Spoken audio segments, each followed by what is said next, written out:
Hello angels, welcome back to the Cosmic Tailor. If you are new here, hi, I am Taylor, here to tailor you to your highest timeline, and today we're doing another pick a card reading, or pick a pile reading, sorry. Today it's actually pick a song.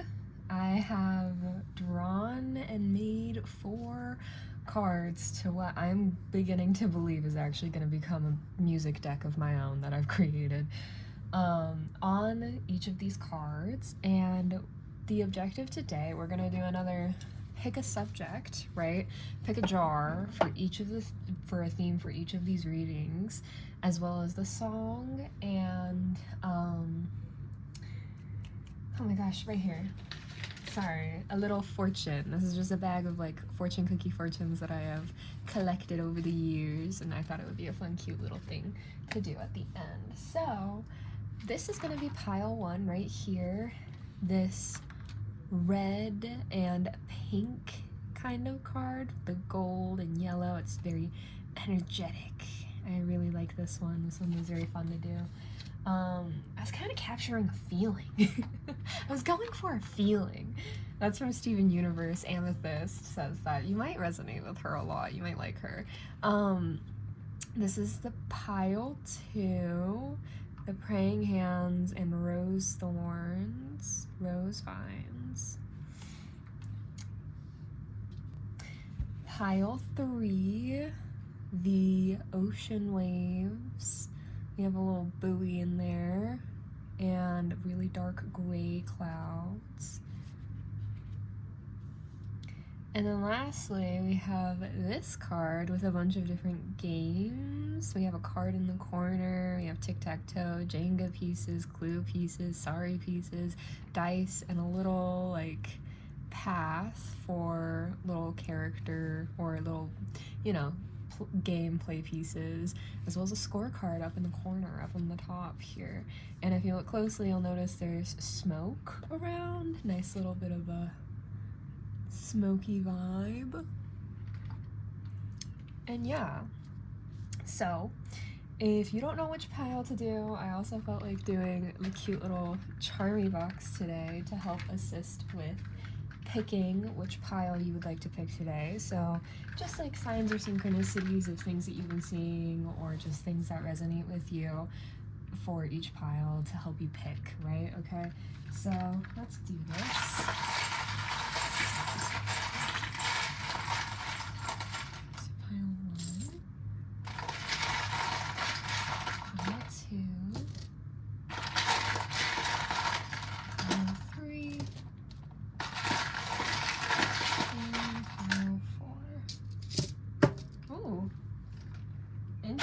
Oh wow, wait, this anchor right here is popping out like hella for pile 4. Same with this little ladybug. Interesting. Alright, so for pile 1 we have a ring with a bunch of like aqua, like marine life on it. You kind of, it's hard to see, but there's a turtle, there's a seahorse, a starfish, a penguin, and then the rest of it is like fucked, but there's also a dolphin here. We have a cat. I heard a sphinx. Sphinx could be significant to you. We have a lock here, which I'm actually pretty sure pile 4 here. Oh, all trapped up around a rose. Interesting.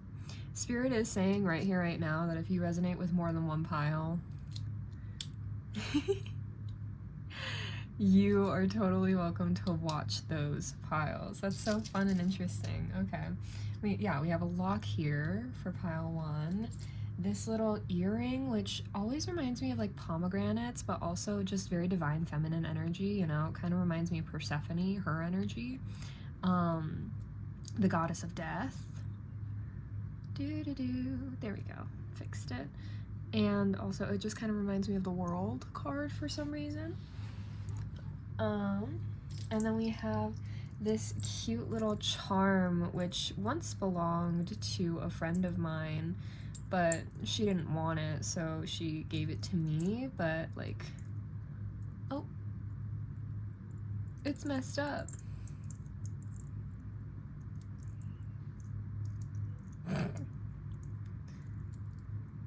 Well, Anyway, it's supposed to close, and it closes into like a cute little sunflower moment, but it won't do that, so I guess she's like broke. There you go, you can kind of see it. But in the middle it says, "You are my sunshine," which is so sweet. That's so cute. So that song could be significant to you. We have the number 5, 4, and 1 over here for pile 2. The Tree of Life, a cute little bow with a star in it. This is reminding me of Steven Universe too. This is the star symbol, and of Pearl and the way that she ties bows in the show. We have a cute little Dalmatian puppy with hearts on it, and then we have a cute little dragonfly with what looks like an evil eye as its head. Interesting. Dragonflies could be super significant to you right now. Cute. We have a cute little thumbs up, like this is a positive thing, positive directions. Maybe you're going towards things more. Maybe you've just been giving thumbs up or getting thumbs up a lot more. We have a clover, lucky clover. You might be moving into a new era of luck, or you have some lucky things have been happening for you lately. Your third eye could be opening up, but the fact that it fell over this way tells me that you've been really struggling with a awakening of sorts, or you've been fighting off one, maybe, like if that resonates with you, or maybe your third eye is just going through an upgrade. And then we have a born to be best friends BFF charm. This, I actually remember the person that I gave this to. I got one for me and her for her birthday, and this is actually a very significant person to me in my life. So you might have somebody that's very important to you that maybe you are no longer in connection with coming back or returning to you in your life, or maybe you're breaking something off with somebody who was very important to you and you need to like depart. For pile 4, we have this adorable gold, silver and green pendant that my mom gave me. This is actually something that she got when she was in high school, and this was actually an item that I, in middle school, I went outside one day and I was just like, Apollo, can you bless this? So Apollo could be significant to you. Yeah. The earth, the green, silver could be significant colors to you. We have this gold rose. It's making me think of Midas's touch, making me think of his daughter in the rose garden, right? And then the fact that we have the anchor here and the ladybug here, like something becoming really stable, or getting like, or just anchoring somewhere, or like choosing to stop somewhere and hold on somewhere, or like choosing to like take a pause. And then we have the key on the chain here. You have a key, or maybe you feel like you've recently gained some new kind of wisdom or understanding of your own life, or things that you want to do, experiences you want to have, places you want to lead, etc., etc. And then we have this ladybug for like, you know, just good luck experiences that you've been having as well. The luck thing is cute. I like that. And the water theme. Okay, cute. So I hope this helped you. And I hope this helped lead you to a pile that you know it will resonate with you. If nothing else, literally just pick, like Spirit, the way Spirit is like, just pick what's cutest. Spirit's just like, just pick what's cutest, whatever you think is cutest. So do that, and I will see you at your reading. Hello, angels. If you picked pile 1 with this amazing, super fun, interesting card song, then this reading is for you. Before we show what song it is, I'm gonna torture you a little bit and pick the theme of the reading first. See what's up. Spirit is saying, like, for sure, go on ahead and listen to this song when you get an opportunity, and read the lyrics. Really read the lyrics. Pay attention to the lyrics. Ooh. Time to act. That makes me really happy. Time to act. Okay, so it's time to act on something. Fun. Oh my gosh, do you guys like my nails? I paint them myself with nail polish, so that's why they're like kind of jacked up, but like I love painting my nails. It brings me so much joy. I love doing things like this. Brings me so much joy. Anyways, Time to Act. All right. Okay. And let's see what your song is, y'all. Pizzazz by Akintoy. Okay, I really, really, really, really love this song. I cannot express to you the levels and depths in which I love this song. I actually found this song first by somebody that I'm no longer friends with. He posted it on his story in like middle school on Instagram, and I listened to it once and I was like, I'm obsessed with this. This is everything. I needed this. Like, thank you, Spirit. Thank you for him. Thank God. I'm so grateful. I needed that. It was very nice. But it's a very, very good song, and based off of the lyrics of that song, I'm assuming that you're either not having that great of a time or you're making the best with what you have right now in your life, which that's all anyone could really ask for, isn't it? Today, the deck that we're using for you is going to be the Tattoo Tarot. Gorgeous cards. I love these cards. They bring me so much life, so much joy. Ew. Go away. It's AI slop. I hate AI slop. I'm an artist. AI has no space in my room, in my life. I don't know why I did that. You might be flipping through cards, flipping through books right now. You might be reading a lot right now. You might be spending a lot more time. I'm hearing researching or coming up with new ideas or realigning your life in a way. Interesting. Clear. All right. What message do you have for this beautiful pile one? Ooh, I forget. I don't shuffle the cards that way. Universe, Spirit, Guides, Prayers, all Mother Earth, God, Divine Beings, and the highest integrity to love. What is the truth that needs to come through for our pile one? And time to act. Ooh. All right, let's see it. Let's see it.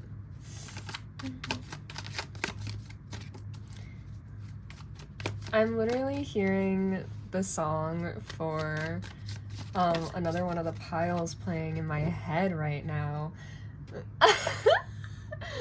Okay.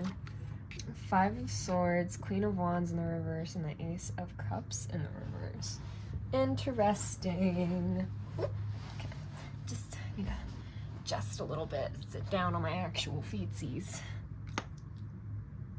I'm wearing a crumbly ass lipstick because I did something fun where I like to do an ombre sometimes, which means I'll do like 2 different colored lipsticks. Usually black. This time I did black and like this pinkish reddish color. I don't want to get it all over my wand. Interesting. Okay. I guess I'll just say it because, well, I'm not monetized for these things anyway. Somebody could really enjoy oral. These readings are not made for children. I don't think I have to explain that, but anyway. With the Five of Swords, the Queen of Wands in the reverse, and the Ace of Cups in the reverse, there's something here about some level of deception, some level of hurt, some level of like, I heard the word assault. 333 could be a significant number for you. We have the Hanged Man and the Nine of Swords in the reverse on the bottom of the deck, as well as the Knight of Coins in the reverse and the Devil. Okay. Spirit, can we get some clarifying cards, please? Okay, so you know what this is about. Like, I'm hearing that it's going to be different for every single person here, but you know what this is about. Which way did you want that, Spirit? Okay. You know what this is about.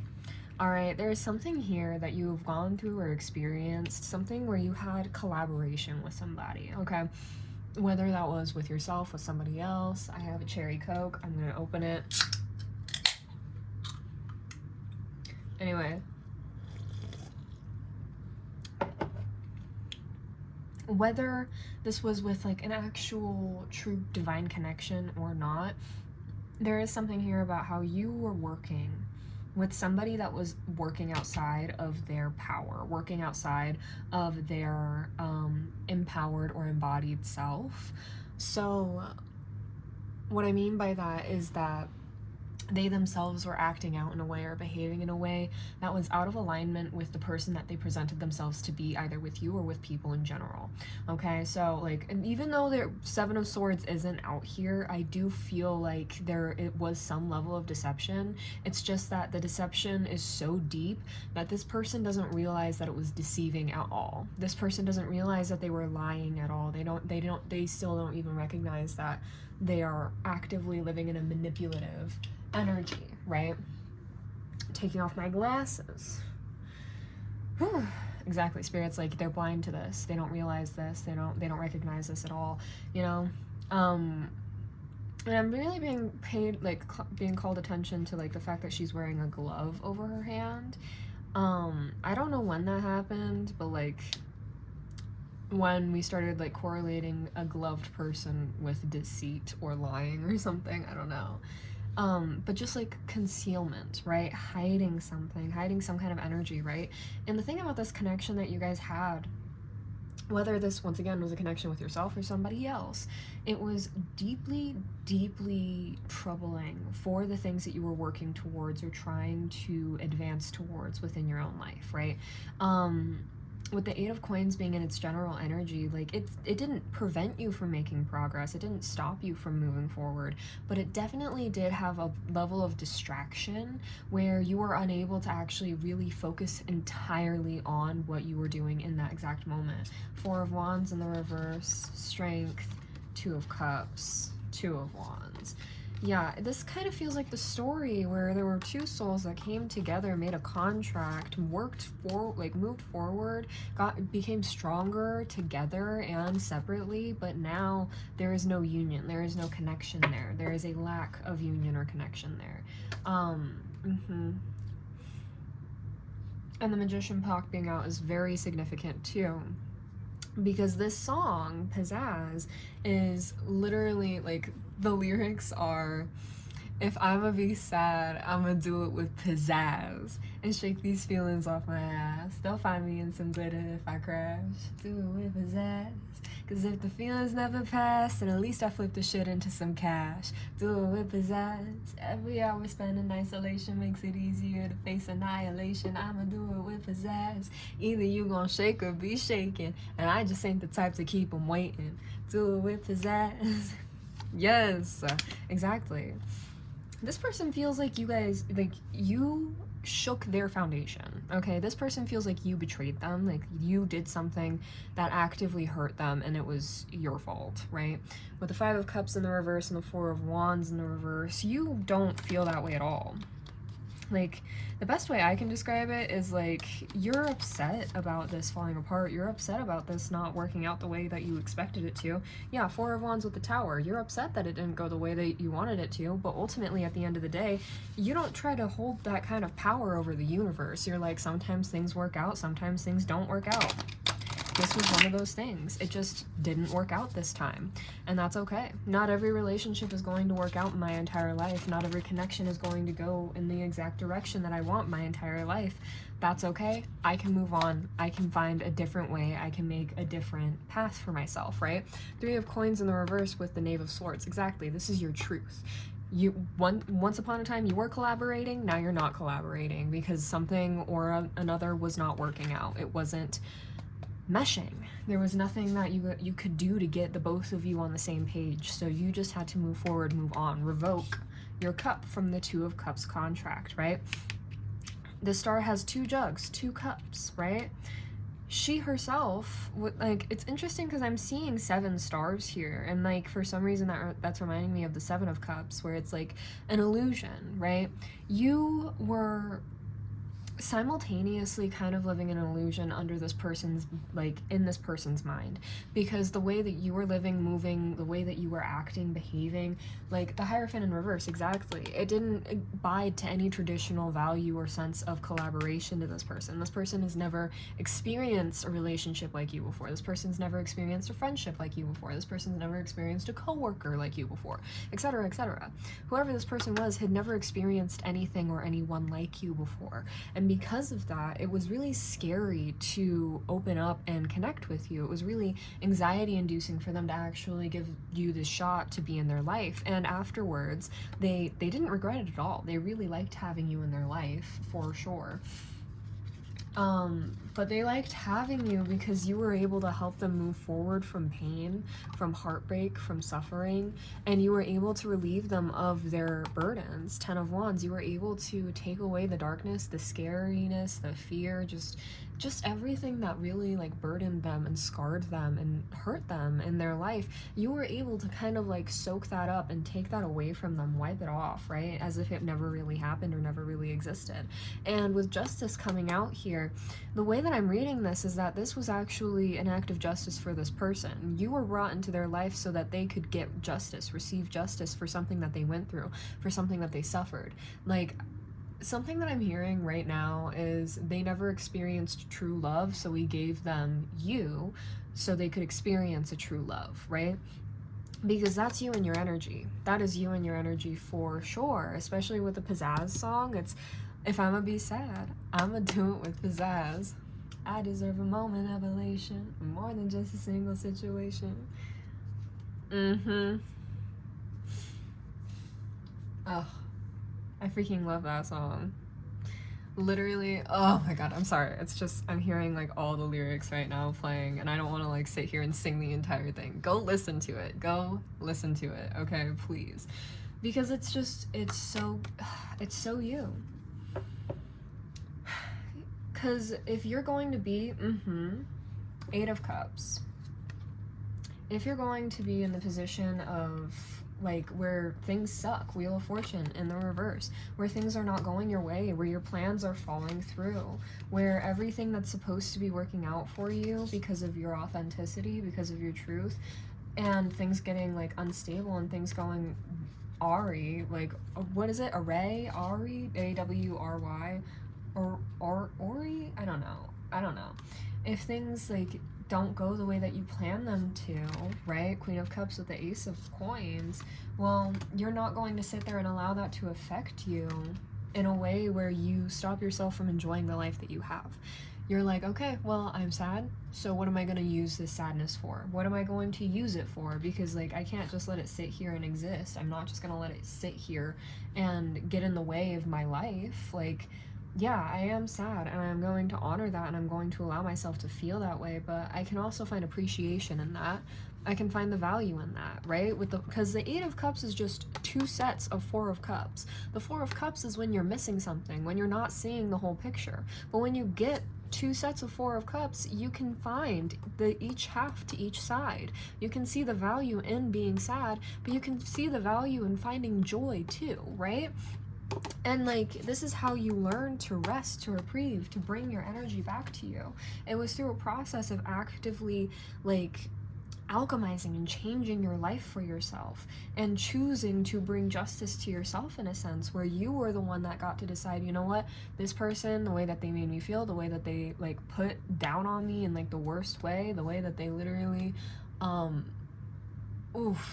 my god, I just heard the way they laid me out in a trash compactor. Like, I'm not gonna allow them to keep me in that box, which is super interesting because I had a dream the other day, which, oh my gosh, I'm sorry. This is a skort, and like the shorts are literally eating my legs. Okay.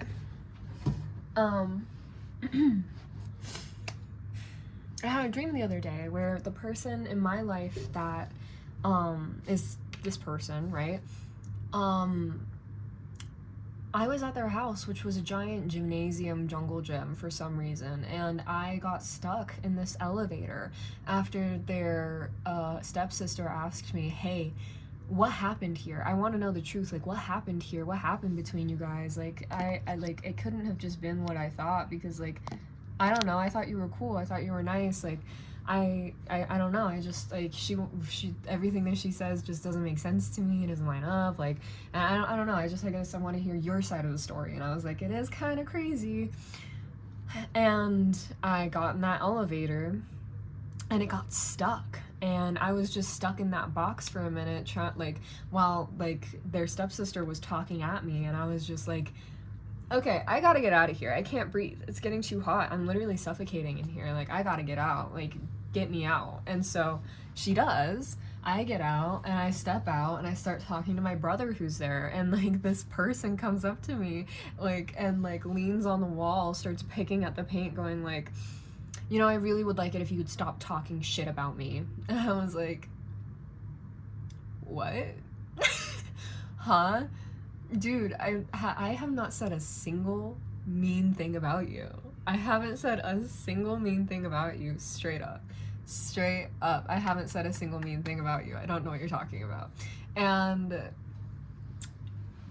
they just like, try to like double and triple down on like, you can literally ask every single person here about everything that I've been talking about with them, and they will all tell you that I have not said a single thing about you, a single thing about us, a single thing about our connection, a single thing about anything that happened, because you know, honestly, ultimately, it's my story to tell, and I don't want to tell it here, like, and I don't want to tell it to these people, like, it's my truth. I get to choose where to share it, and I'm not choosing to share it here.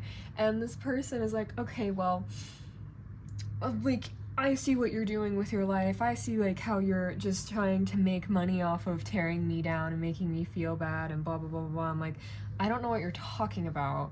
And they bring up these videos, and I'm like, I don't get paid for that at all.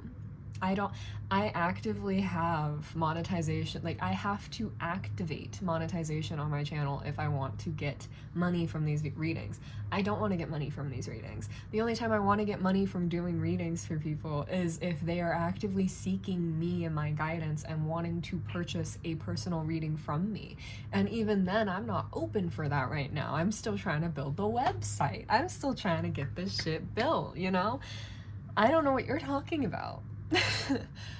I don't know what you're talking about. And she, like, shit was just like, it was, I'm sorry, it was just, it was the most insane 30 seconds of a talk in a dream that I ever had. And then that somehow flipped to, yeah, well, you're never gonna succeed or blah, blah, blah, blah, blah, because, like, you don't even have, like, you don't even have a platinum button or blah blah blah. And I was like, okay, I really don't care for how you measure success, babe. I really don't care for how you measure success. Like, this is one reason why we are no longer collaborating. This is one reason why we are no longer in connection with each other, because the way that you view success, the way that you view achievement in your life, and the way that I view achievement in my life is completely different, in our lives actually, because the way that I view it, the way that I see it, reaching any kind of goal is an achievement, and that should always be celebrated every single freaking time, every single freaking day.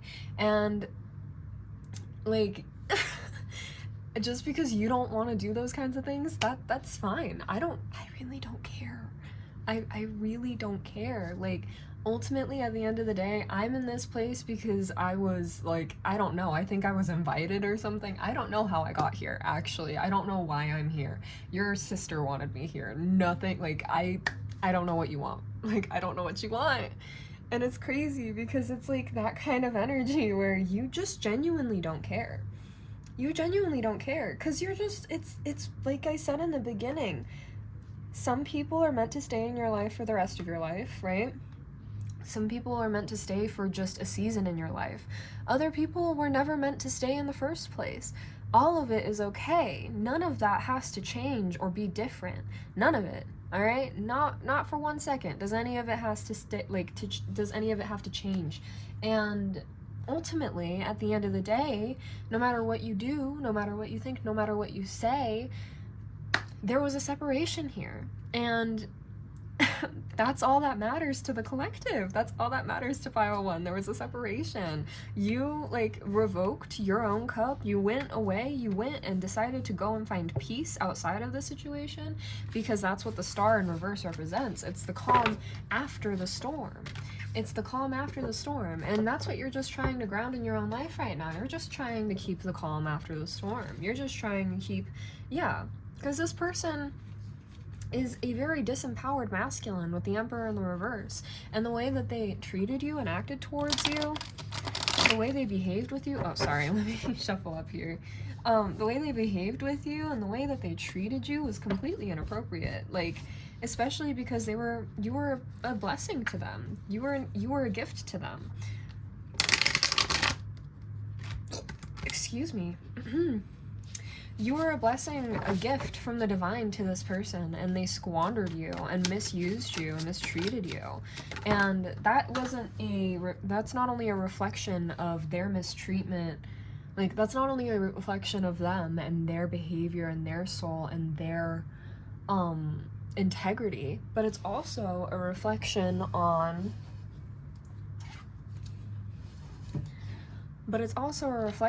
of how they treat the divine. Yep. It's see, exactly. Look, they got lost in the passion. They got lost in the passion of it all. They got lost in how good it felt to not have to do the work, to not have to worry about things, to not have to, like, constantly need or find inspiration in order to fill their cup. It felt nice to not have to have commitment to somebody. It felt nice to not have to start over and over and over again and having to, like, learn lessons. It was nice to just bathe in the sun with you. It was nice to just bathe in the sun with you, because look at you. You're glowing. You're glowing. Look at you, divine feminine. Okay. Or you could be a masculine. I don't know.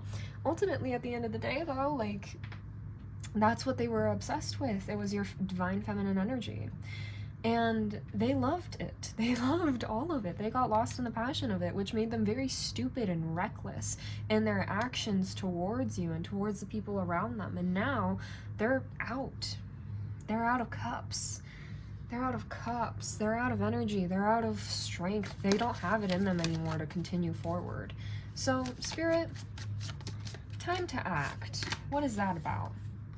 Tower with the 7 of Swords. Interesting. Ooh.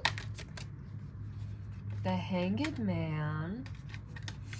The Hermit. 9 of Cups. Oh, 9 of Cups with 3 of Wands in the reverse and the 9 of Wands in the reverse. Okay, that's interesting. Can we get some clarifiers, please? Clarification for this Tower card, please, Spirit? Can we get some clarification for this Tower card, please, Spirit? 4 of Coins. Boo, boo, boo, boo, boo. Clarification for this, the 7 of Swords. Oh, you have the Ace of Wands for the 7 of Swords, the Devil for the Hanged Man, and then the Hermit for the 8 of Coins. This is super interesting. Okay, so, okay. So the way that I'm looking at this and the way that I'm picking up on this, maybe some of you are, maybe some of you are still in this connection with this person, whoever it is, like, they just feel very draining for you. I'm seeing the "you are my sunshine" charm in my head. You could be very in love with this person, or you might have been very in love with this person or cared very deeply for this person. Aww. The subliminal I have playing says, "I am stepping into a softer, brighter life." Oh, exactly, though. Because the thing is, like, the way that I'm reading this is, like, what you had with this person, you were stable. They were unstable. Therefore, it all collapsed, you know? It's like, You brought the 4 of coins, they brought the ace of coins, and together y'all made the 5 of coins, which means that you were really never stable together. We have the 10 of cups in reverse poking out here. Like, y'all didn't really have actual genuine reciprocated fulfillment with each other. Like, you might have fulfilled this person might have felt very happy and fulfilled with you. You might have felt very fulfilled with this person. Like, you might have felt very fulfilled and happy around them, but ultimately, like, it was never reciprocated in the way that it needed to be for it to be the way I'm hearing it from Spirit is a valid energy exchange, right? With the 7 of Swords and the Ace of Wands, like, ooh. The fact that the 7 of Swords is out here, like, I fucking called it. Like, the way that this person was acting, it was out of, like, pure passion, right? Excuse me. Oh my god, excuse me. Confirmation burps. They were acting out of pure passion. They were unbridled with passion. And it caused a lot of damage in their life because they were acting stupidly. With the Knight of Swords in the reverse, they were acting without consideration of anybody or anything. And that's like, it's not fine at all. But ultimately, at the end of the day, like, what are you gonna do? You can't stop other people from acting stupidly, right? And so when you realized that you had to revoke your access from this person and you had to step away from this person and move forward, you had to be willing to put yourself in this hanging man energy, this devil energy of being like, okay, I am going to be at the mercy of the universe. Whatever happens from this point forward, I'm going to trust myself to be able to take the action that I need to take in order to get to where I need to go with the Hermit and the 8 of Coins, and I'm going to just allow whatever, like, karma the divine fates believes is fitting for me to come, because I tried my best. I did the best that I could, and all that I can gain out of this is wisdom, lessons, understanding, a greater perspective. And I'm going to continue working. 8 of Coins. I'm going to continue putting that work forward so I can get to where I really want to go in my life, you know? Finding my truth. Knave of Cups, 8 of Swords, 7 of Cups, right? With Temperance, yes, and the Moon, yes, ma'am. You didn't know where you were going or what was going to happen. You didn't know how you were going to get there or what you were going to achieve, but you were going to fucking try. Yeah, Knight of Coins with the Knight of Coins in the reverse, 9 of Coins. Like, you were gonna fucking try, no matter how hard it got, no matter how much it felt like you couldn't move forward anymore, no matter how much it felt like you were trapped in illusions, no matter how much it felt like you were stuck, you were gonna keep moving forward and reach the end, the world. You were going to keep moving forward, keep restabilizing yourself, and keep regrounding yourself until you reached the end. You were going to keep going and going and going until you got to where you needed to really be, got to where you really needed to go. This is so interesting because it's like, what does time to act have to be with? Like, you know, honestly, it could just be have fun. Go have fun. Go do fun things. Like, if you need to go and dance, go dance. Like, if you need to shake these feelings off your ass, go shake these feelings off your ass. If you need to do something to alchemize, to change the energy, go do it. If you need to, like, I'm hearing if you need to play games with people, go play games. If you need to connect with people, go connect. If you need to laugh, sing, dance, go do it. Don't let anything or anybody stop you, because you need it. You need it. 10 of Coins. Oh, wait. 10 of Cups in the reverse with Judgment, and the 6 of Coins. Interesting. 3 of Cups, 2 of Swords. Okay, that's enough. That's enough. This is what really matters. This is what you're reaching. True stability. True stability. Alright? A stability you can build a legacy off of is what I'm hearing. The Queen of Swords in reverse has been popping out this entire time. I don't know if you noticed that, but it has been. Interesting. So, the energy here, 10 of Swords in the, oh my gosh, 10 of Swords upright with the 5 of Wands in the reverse. Yeah, so the way that I'm seeing this is that this person really wants you to act recklessly. Alright, this person wants you to act in a way that without balance or without consideration of the effects that your actions could take, right? They want to screw up your investments with the Seven of Coins is what I'm hearing. They want to get in the way of your investment, whatever you're pouring your time, your effort, your energy into. And with the Nine of Swords in the reverse and the Four of Wands in the reverse, it's not affecting you the way that they thought it would be affecting you. Because the thing is, for them to be wishing downfall on you like this, for it to affect you, it would require you to care about what they think or how they feel. But you don't, because you don't care anymore. Your care was revoked.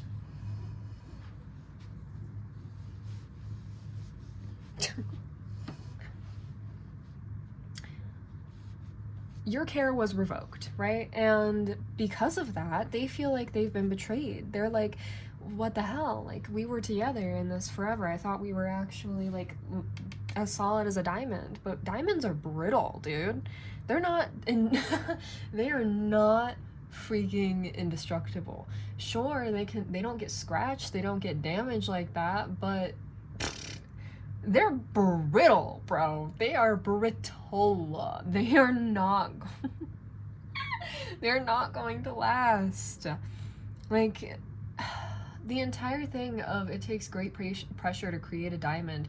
Yeah, because the more and more pressure you put on it, the more it breaks down.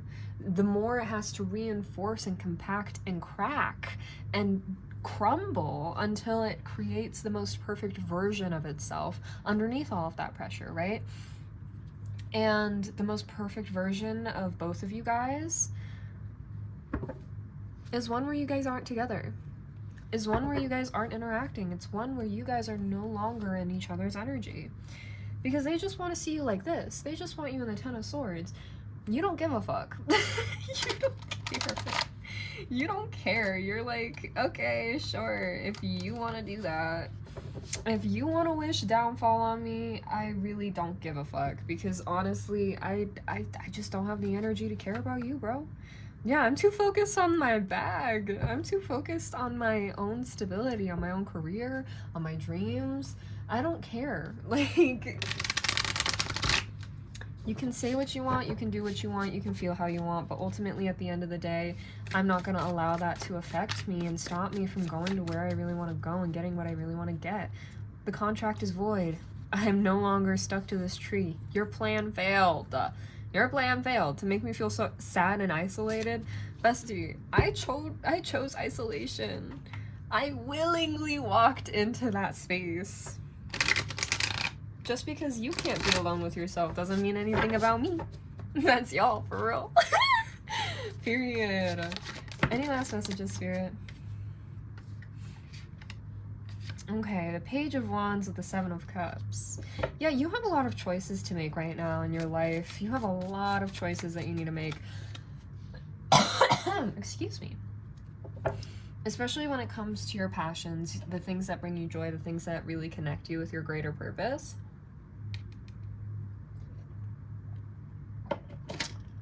As well as the message that you want to share with the world.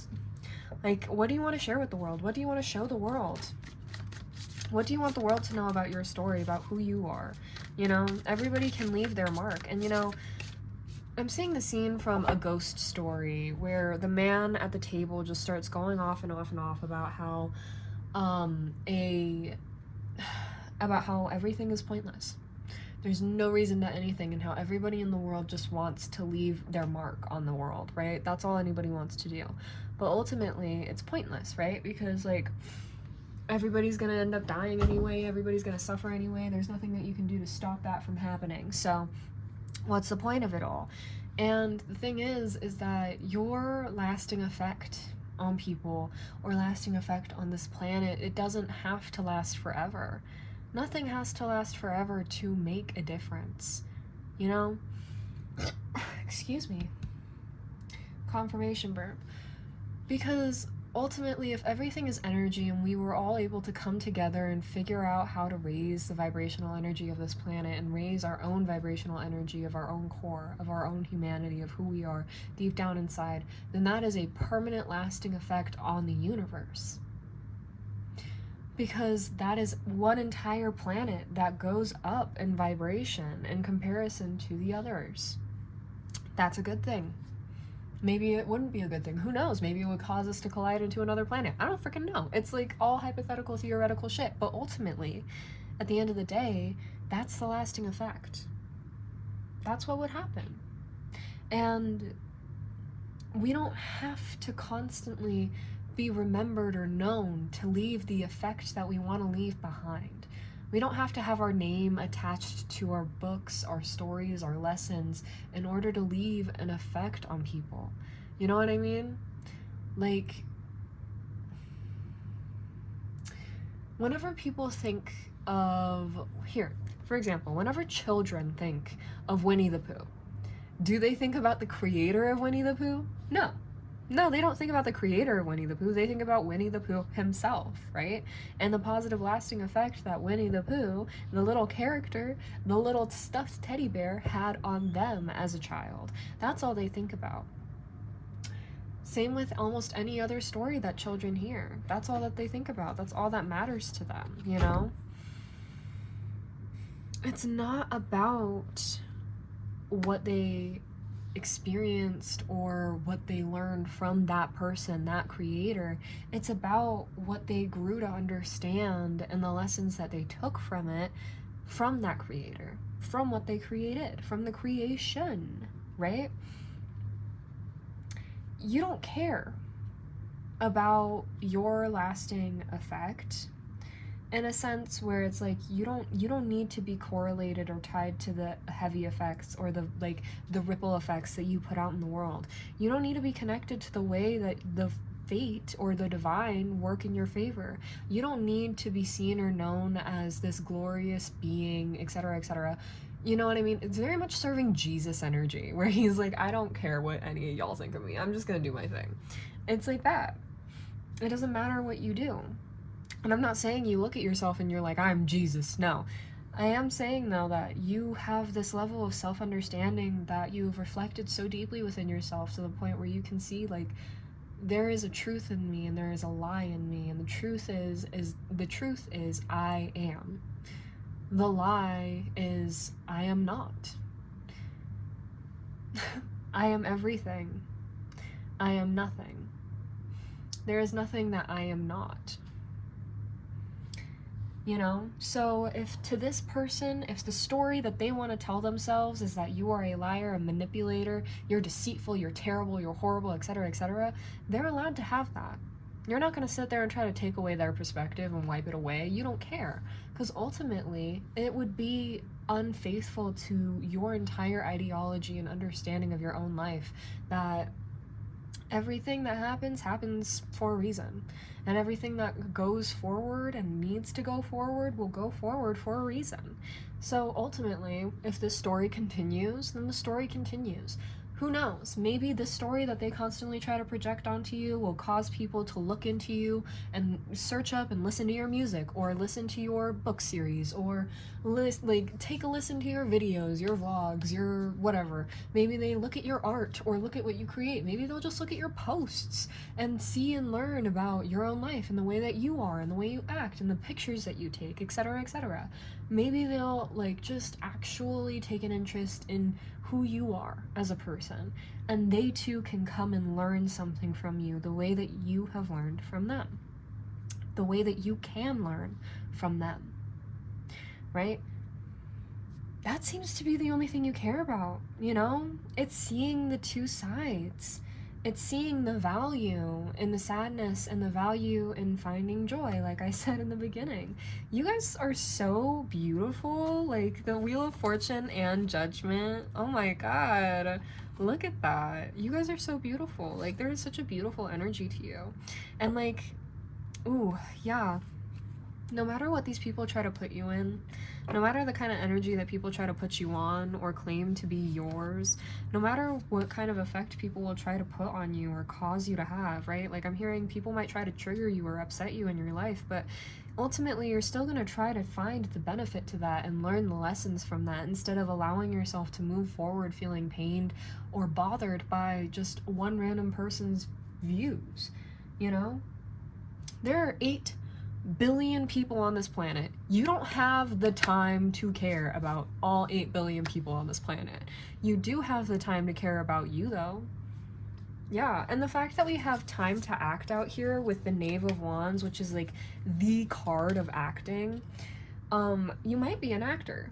Or you might like enjoy things like that, art, doing the arts like that, or putting on like a show or like a story for people. You might be a story writer or something like that, for sure. Like I've been picking up on that energy a lot for this reading. You might be just some kind of creator, a very beautiful creator. Yes, Queen of Wands. Yes, Star. Yes, look at you. Look at you. You are so powerful, and you are so powerfully protected. Like, you don't have to worry about anything. Everything is going to work out in your favor, truly. So keep moving forward and acting exactly as you believe is necessary for you to do. You know, whether that means that you need to act, like, in the favor of the divine, or if you need to act in favor of yourself, whether that means you think you need to, or you believe, or you feel, or you know you need to act in favor of other people, or you need to act in the favor of oh my god, excuse me, or act in the favor of silence, stillness. It is up to you. You know the discernment that you have is lethal, okay? Because the way that these people are trying to put this, like, spin this story on you, saying that you're just a reckless, ruthless, evil, terrible, horrible person, you're just a snake, like, blah, blah, blah. Like, it's because you are so discerning. Like, you are so discerning. You know when to speak your truth. You know when to keep it to yourself. You're just an awesome person, honestly. And that's like what these people are really mad about. They lost community with a really awesome person. So, you know, just keep doing you, collective. You are so amazing. You're so awesome. You're so wonderful. I hope you keep doing you. I hope you keep achieving the goals that you aim to achieve in this life. I hope everything works out in your divine favor. This one right here. Ugh. Wait. Now they're all coming out. No, no, not the can of worms. Oh, just kidding, I got it. That's so funny. Okay. Spoon. Lucky numbers, number 28, 13, 19, 56, 10, or 23. 10 twice, because we have 28 here, which adds up to 10. We also have 4 and, 5 over here. We have 11, another 10, so we have 10, 10, 10, and 2. Fun. The road to knowledge begins with the turn of the page.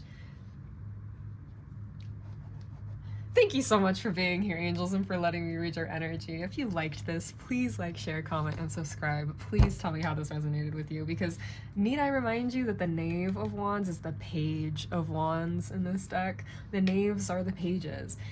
The next turn is the Knight, which I don't know if you saw this earlier. The way that I split it perfectly again. Oh my god. Spirit, I love you. I'm obsessed with you, Spirit. Spirit, you're everything to me. The Knight of Wands. This is your next page. This is your next page, and look, there's a ship here. You're going on a journey. Woo! You're going on a journey. Woo! How exciting! You're going on a journey. The closest thing to proper juice is lowercase w's. Yes, ma'am. Go listen to that song. Thank you so much for being here. I love you so much. Oh, and if you feel so called to, I do have my Cash App in the description box below if you would like to tip me. You don't have to. You're never required. Never required. I do not expect it in the slightest. But it is always so very deeply appreciated. So I love you guys very, very much. And I hope I will see you in the next reading. Bye-bye. Okay. Hello, Pile 2. Welcome back to the Cosmic Taylor. If you're new here, hi. You are clearly not new here. You already went through the intro. I don't know why I feel like I need to reintroduce myself. Super interesting. Anyway, if you chose this pile, then you chose the Praying Hands with the thorn, with the rose thorns, the vines. So fun and interesting. Oh, I wanted to open these first. That's crazy. Before we get into this, before we get into the song, I do want to pick your theme for this reading. So, angels, infinite, sisters, universe, spirit, guides, higher self, the light of God, divine beings, the highest light. Oh, what is the message for our beautiful pile twos? Ooh, it's a white one. Ooh, it's a white one. We also had this one fall out, so we're gonna read it. Oh. Who is working in your courts? That is super interesting. We've never gotten that one before. Okay, and what's this one? Oh, the Queen of Wands wants to share. Interesting. Okay, okay. So the Queen of Wands wants to share, and who is in your courts? I suppose the Queen of Wands would like to share something because she is in your courts. That's interesting. I'm gonna keep these open actually. I don't want to fold them up just yet. Having them open and over here in front of me helps me like remember to get back on track, because sometimes I just get in the energy, man, and I'm just like, this isn't what's going on, like hyperfixating on things that really aren't necessary, you know? You feel me? Okay, cool. Just making sure that I actually press record. Interesting that we have the Chariot on the back of the deck, and we're moving into the Lovers in the reverse with the Knight of Wands. That's super interesting energy. Look at all that red and orange. I'm wearing red today. Don't worry, it's a super stretchy shirt. There we go. All right, yeah, that's super interesting energy. Very passionate, loving, exciting Queen of Cups. Okay, so clear. Now that that's all ready, let's see what your song is. Doo-doo-doo. You guys are actually special because you guys got two songs. We got Alley Rose by Conan Gray and Please by Toni Braxton. Go on ahead and open up those songs and give them a quick listen to before you come back to this reading, because I think it's very important that you do that. It's very necessary for your energy. You'll need it. You know what I mean? You're gonna need it. The wait is over. Expect everything and anything you want. Interesting. All right, I have some more incense burning, which I forgot to do. 888 could be a significant angel number for you, or you might be doing candle magic right now. If not, and you are a practitioner, I'd suggest you get into it. Okay, so angels, ancient ancestors, universe, spirit guides, higher self, Mother Earth, and God, divine beings, the highest light, with the purest intention and integrity to love. What is the truth of who is in our pile two's courts? And what does the Queen of Wands want us to know? Okay. Flip this back around, leave this here. So these three cards are what your Queen of Wands wants you to know.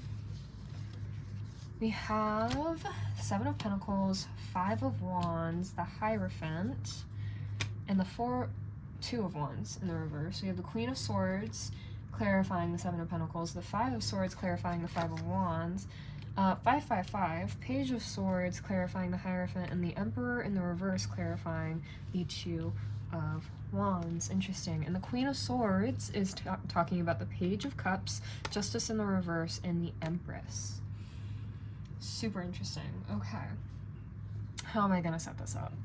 How am I gonna... Okay. Well, I suppose... Okay, let's focus on the Queen of Swords first. I mean, the Queen of Wands first. Interesting that I said that. Hello? The Queen of Swords is here. I might have slipped up both times. Interesting. The Queen of Swords might be trying to masquerade as the Queen of Wands in your court right now.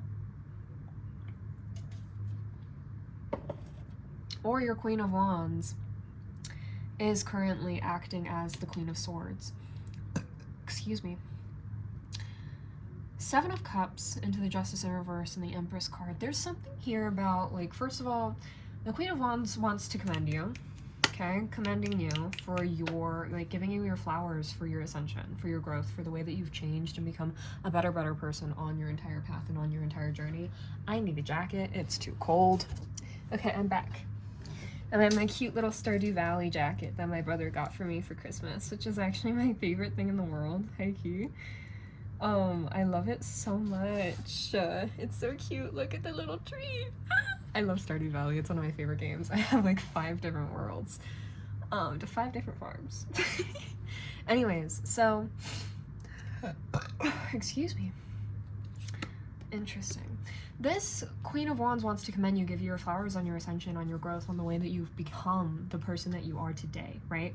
With Justice in the reverse, you went through a lot of shit to get to this point. You had to deal with a lot of things, and like, you had to wait on the universe a lot to serve the justice that you were waiting for, and maybe sometimes it never even came. Maybe sometimes things just constantly stayed in that kind of state of, I'm never gonna receive like everything that I worked for, I'm never gonna receive the justice that I was hoping for, I'm never gonna get like the retribution that I personally believe I deserve, right?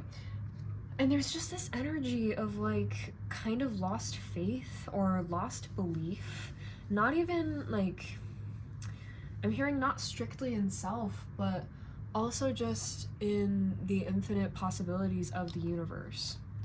And I'm not saying that you lost faith in the universe or that you didn't have any connection with the divine at some sort of point in your life, but I am saying that it definitely felt like it was wobbly there, you know, for a second. Which, if you feel like offended by that or worried about that, this might not be your pile, okay? Because if that is not the truth for you, then this might definitely not be your pile. But go pick another one. It's totally fine. Go pick another one. And if you don't find any readings on this video that resonates with you, I have a different one, which is a pick a chocolate reading. You can check that one out. And if none of those resonate with you, then I highly recommend you check out ESO Tarot or Happy Twins 1111. Or Tarot with Tay. Like, they're all gonna have their own energy that you will be able to resonate with or that you will connect with, that will be able to help you discern what is right for you and what is not right for you when it comes to your piles. So just, all right, like, okay. Anyways, so you went through a lot of shit to become the divine feminine that you are now, right? You're the Empress. You are the Empress. And the fact that the Empress is coming out and then we have the Emperor in the reverse over here, it's like pretty telling of the state of your court right now, because there's something here about how you're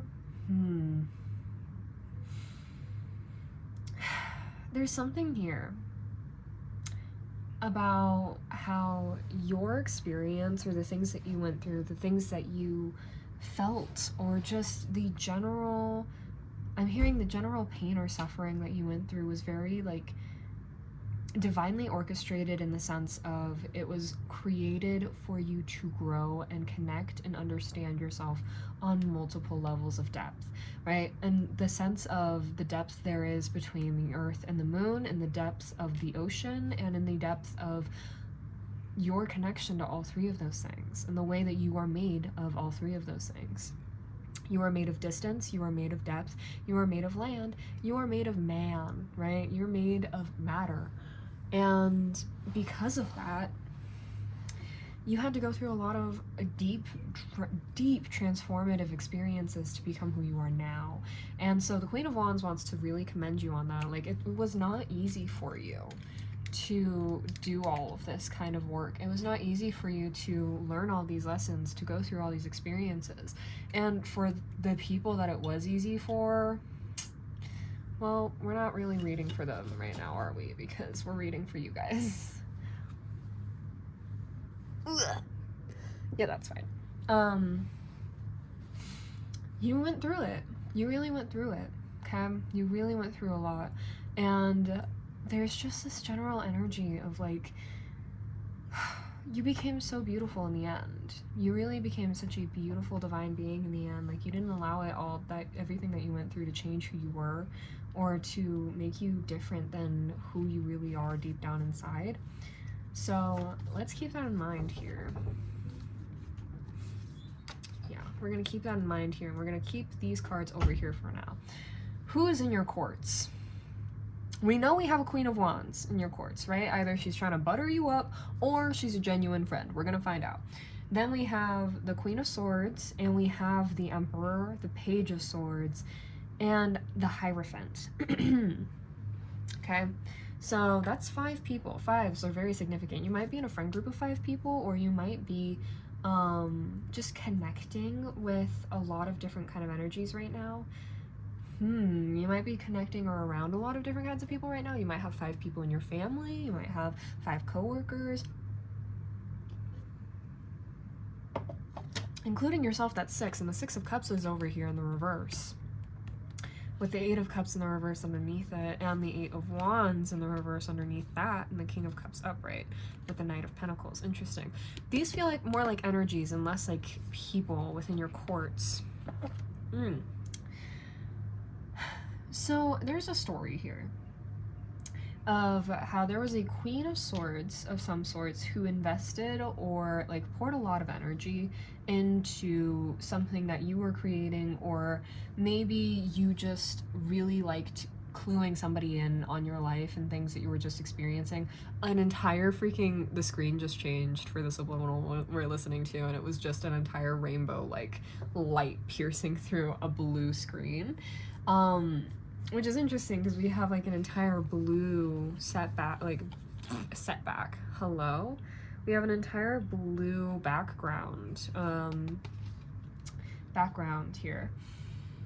Interesting that I was gonna say setback, but yeah, maybe that's exactly what happened. There was some sort of setback. There was something that kind of got in the way, and I honestly don't even feel like there was something here of like this person was investing a lot in something that you were doing. It's just, it feels like this person was kind of betting on you.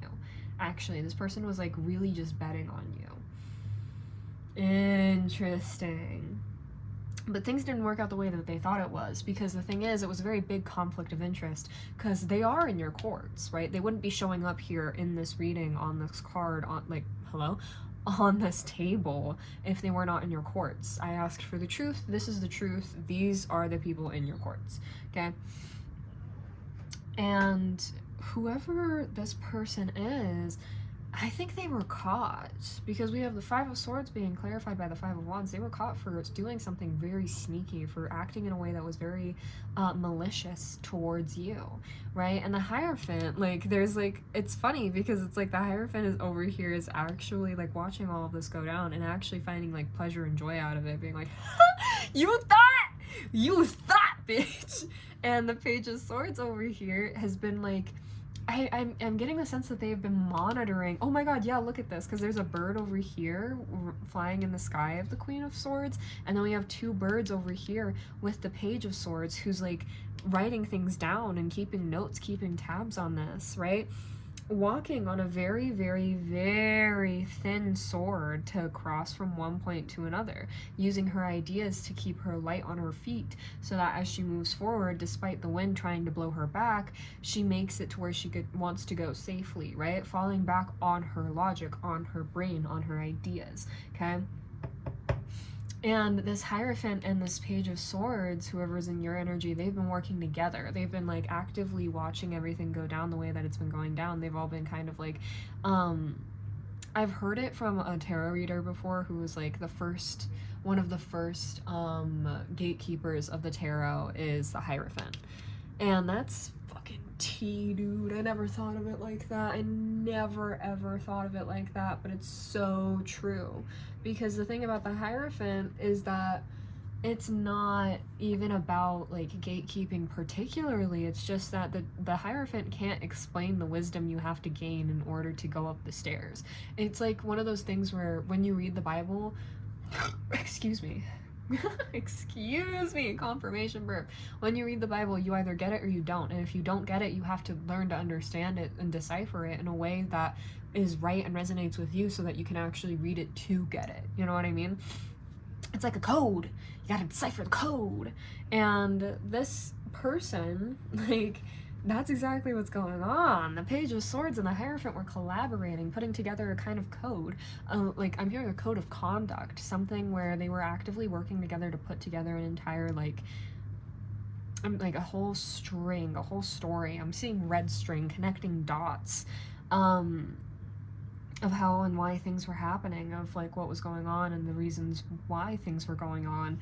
And the Hierophant and the Page of Swords have been actively working towards getting, the way I'm hearing it is getting this Queen of Swords excommunicated from the courts, because they were seeing how this like bet that this money that, or like I I said money for a reason, that whatever this person, this Queen of Swords, was investing or betting on when it came to you was damaging your odds and going against the entire purpose of your courts that you created, right? Because you didn't create your court for conflict. You didn't create your court to cause pain. You didn't create your court to cause issues. Like, you created your courts specifically with the intention of making them a very pure, exciting, loving place, right? You did it with the intention of making things good, right? Of making things positive, of making things work in the way that they need to, right?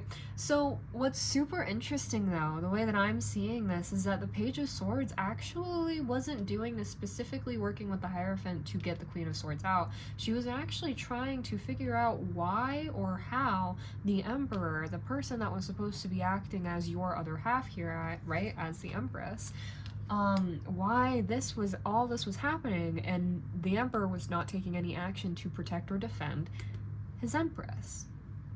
Super interesting.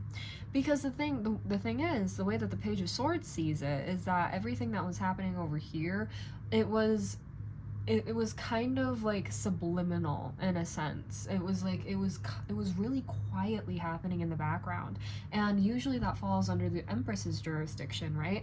But the way that it was happening so outwardly. Like, it was one of those things where it was like there was like a common agreement. So actually, okay, hold on. Okay, so one of my favorite tarot readers talked about how she had a dream the other day, and in the dream that she had, she basically, Akashic prints, the Akashic prints, like fingerprints, go check them out. Go check them out. They're awesome. I love their readings so much. But basically, she went to sleep, and they decided, like, they ended up going to this casino, right? And they go and they sit down because they were called over by the dealer to go sit down at the table. They start to play, right? First hand is dealt, and right after the first hand was dealt, they flipped their cards over and they won the freaking game, right? And they look up and look around, and they were like, how is it that I just walked in here, I just sat down and I went on the first hand? Okay, y'all motherfuckers set me up. And when she looks up, she looks around, everybody at the tables, everybody's at the slots, everybody, even the dealer had a freaking mask on. And she was like, so y'all just set me up for real. And so she was like angry as fuck. So valid, so understandable. And like all these people start coming after her and like trying to hold her down and start attacking her and whatnot, right? And so she starts like fighting back. They won't get off, and so she just looks up and practically screams to the divine, bring this shit down. And the walls start crumbling. Everything starts breaking down and crumbling around her, and everybody starts freaking out, like, oh shit, what the fuck? And she gets out. Once she gets out, there were firefighters, there were police, everything was out there ready and waiting, like trying to get into the building, but they couldn't. Nobody could get inside of the building. And it's very much serving that kind of energy where it was like, there was already something that was like agreed upon in the background, right? And it's like, well, the Page of Swords is looking at it from this point with fresh eyes, right? With the sense of naivety that none of these other characters have, right? I want to say she, interesting. Could be a feminine, could be a sister, could be a niece or a cousin of sorts, could be an aunt, could be a mother, could be a co-worker, could be a friend, but I don't think that this person's a friend. It's very much serving family. Could be a friend though. Found family is still family, okay? Anyways, could be a wife. This could be your wife. This could be your wife. Or your daughter, even. This could be your daughter. But however it resonates. They saw this and they were like, okay, hold on. If the Queen of Swords is betting on the Empress in some kind of way to cause turmoil and distress and I'm hearing distraction, what was the counter bet? Like, why would the Queen of Swords bet on this? Why would the Queen of Swords do this? Why would the Queen of Swords act on this, right? Like, because with the Hierophant, with the Emperor, with the Empress, you kind of get to a point in your life where you're just like, people do shit for the fucking plot. People just do things to do things, you know? And that becomes like a much easier perspective to gain and hold on to as you move forward within your life, because it's easier to look at things and understand things that way instead of trying to constantly dissect and understand people that have no point to the things that they do, or that do things for absolutely no reason, right? And so this Page of Swords doesn't believe in that. The rainbow is coming up again. Oh, interesting! The Page of Swords doesn't believe in that. The Page of Swords believes that there is a reason to everything, that everything has a reason, right? And so they are looking for the other half of, like, the bet, right? Because you can't have a bet without, like, a counter bet, right? You can have a bet without having, like, an entire other thing of, or somebody else betting on the situation. Like, it's not impossible. It's just that the way that everything is going down and the way that everything is being set up, it's a lot to invest. Seven Pentacles is a lot to invest and a lot to bet on the downfall of somebody within your own court, right? That's a lot of money. That's, like, a lot. That's a lot of energy. That is a lot of time, effort, energy to be wasting or to be putting out just for the fuck of it, right? Just for the fun of it. And so the Page of Swords is kind of finding this bridge, making this bridge and finding these two areas where things might be a lot more correlated than she thought, or than she once believed. The Hierophant, on the other end, like, probably has an understanding of everything that's happening right now. It's just that the Hierophant is serving kind of jester energy. Like, they're here for the plot. They're here to lighten the mood, but they're not really here to, like, cause drama or to, like, make things change. They're like, if things are gonna change, that's up to the Empress and the Emperor. I'm not here to do that. Like, even though the Hierophant ranks higher than both the Empress and the Emperor, together the Empress and the Emperor, like, do get just a smidge higher than the Hierophant, right? They reach the Chariot. Yeah. Pretty sure. Yeah, I'm pretty sure that's number 7. I am like 97% sure. Hold on, we're gonna find out together really quickly. I've been reading tarot for so many years. Do I remember which is which? I wish. I wish. I freaking wish. Alright, I really, really, really wish. But no. I need to, like, actually sit down and remember, because, yep, I was right though. The Chariot. I was fucking right. Because I think it's important for readers to know these things, but goddamn, I'm just trying to do so many other things with my life, guys. I just want to do other things with my life. Maybe that's exactly how you're feeling right now. You're like, I just want to do other things. Like, I don't want to focus on this. I don't want to deal with this right now. Like, this is crazy. This is bullshit. Like, why is everything so chaotic and messy right now? Like, I thought we finally just got to a point of stability. Like, this is crazy. With the Five of Wands, like, this is going against everything that I created, like, the intention of everything that I put together for this. Like, this is crazy. Like, why are people losing their minds now? Why are people attacking each other now? Why are people going after each other now? Like, what's going on? Like, what happened in my freaking courts? The Page of Swords is finding that out, gaining the perspective that the Hierophant is freely offering them, right? Because that's the entire thing. I think the Hierophant is more interested in this Page of Swords than anybody or anything else within these courts, which is interesting. Which means, like, this Page of Swords could be a very big key player within your life or within your growth process. This Hierophant is a bit of a trickster, though, so you should watch out for them. And this Queen of Swords seems, like, really freaking dicey. I'll be so for real. And then we have the Two of Wands in the reverse and the Emperor in the reverse, right? The Emperor, the Page of Swords, is coming across the truth and realizing that the Emperor is not working out of his divine masculine energy. The Emperor is not acting as the character that he's supposed to be acting as, right? He's not defending his Empress. Let's start there. He's not following his divine path, and he's not actively pouring into these connections that were meant to leave a lasting effect on all of your lives together.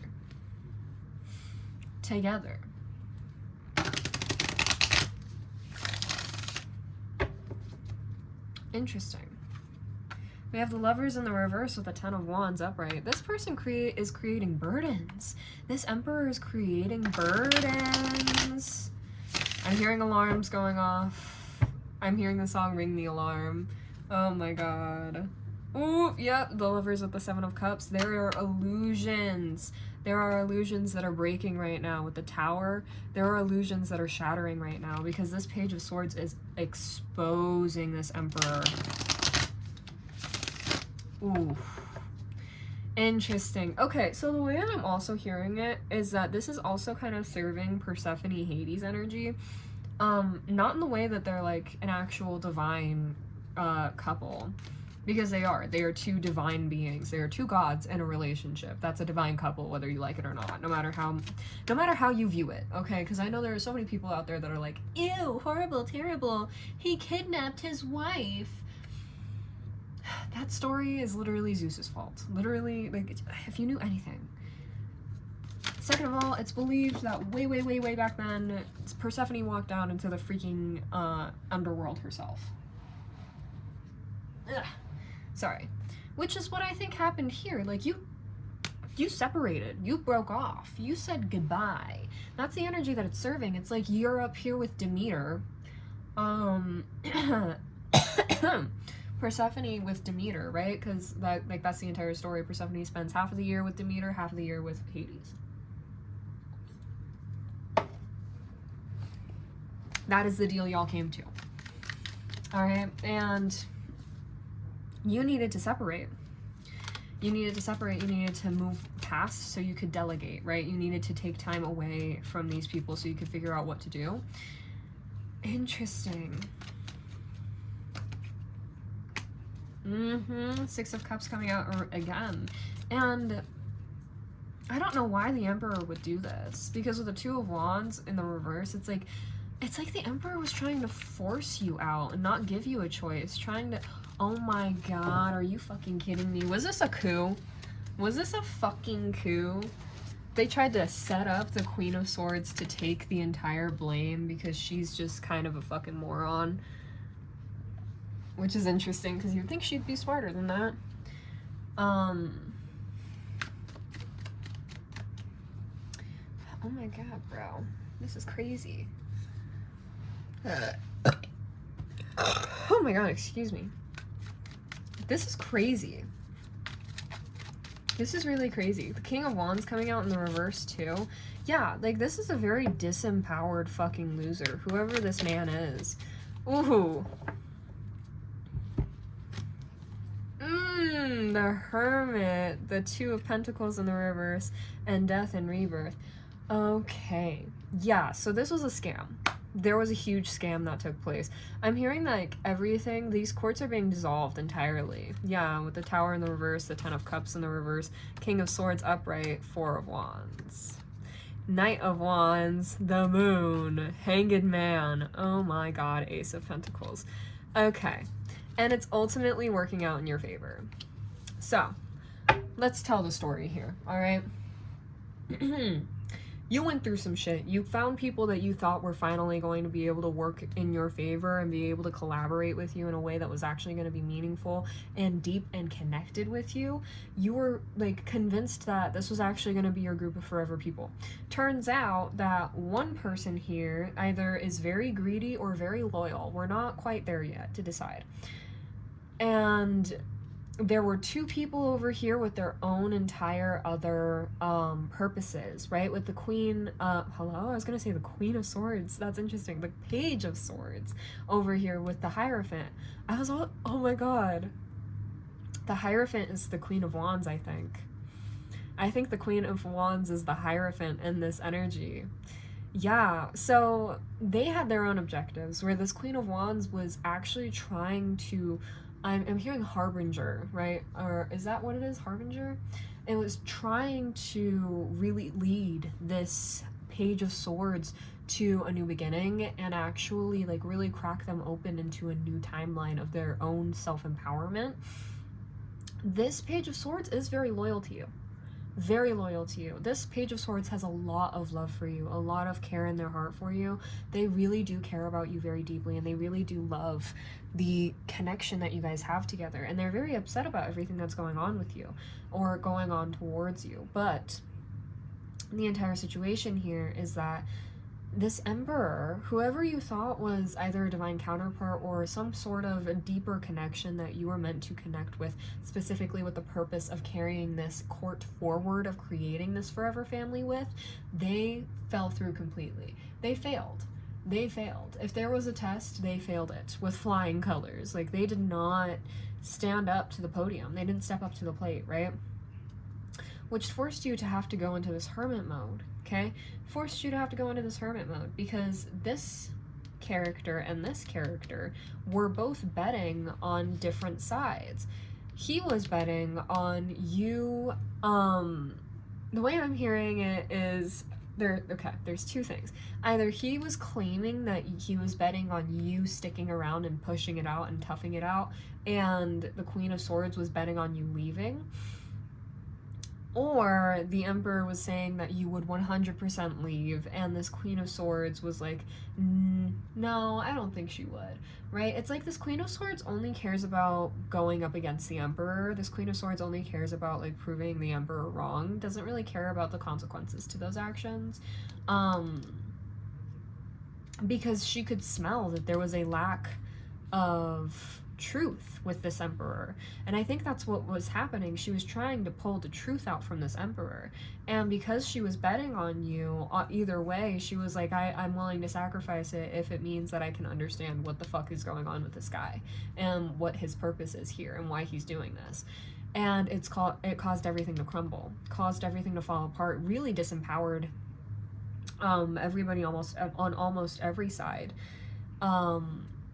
but except for the Hierophant and this Page of Swords. They didn't really come out of this scathed almost at all. This Hierophant, not at all. This Page of Swords, she was kind of a little beat up about it, but she's out of it now. Like, she sees the truth of everything and is pretty much just happy that you're moving on and you're away from this person and away from this connection. And this Queen of Swords is now suffering with the consequence of, like, betting everything and losing it all, and not only losing all of what she bet, but everything else that she had in order to regain what she lost. This is crazy mess, dude. This is crazy mess. Oh my god. But, like, yeah, you're out here as the Hermit now, which is like an entire other fucking level. You're on an entire other fucking level. You've always been on an entire other level, though. I think that's the thing about this Queen of Wands. That's the Hierophant, right?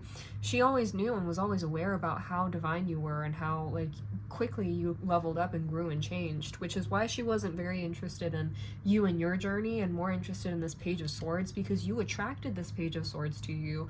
Either, like I said, it might be like a niece or a cousin or an aunt or etc. They were just drawn towards you, right? Like a magnet. They were pulled towards you because of your energy and the way that they were able to, like, learn from you, kind of like a sponge. They soaked up knowledge from you, wisdom from you, understanding from you. And because of that, you really started, like, planted seeds within this Page of Swords that this Hierophant knew they would be able to kind of, like, help grow and harbor and make sure that, yeah, the rainbow is coming on again, dude. Oh my god, it's crazy. The way that it keeps happening, like, right, oh, crazy. Every time when I talk about their purpose of being in this, like, situation, it's crazy. I love Spirit. Thank you so much, Spirit. Thank you so much. Anyways, with the Hierophant, they knew that they could help really, like, harbor these seeds and help these seeds, like, germinate and grow within this Page of Swords.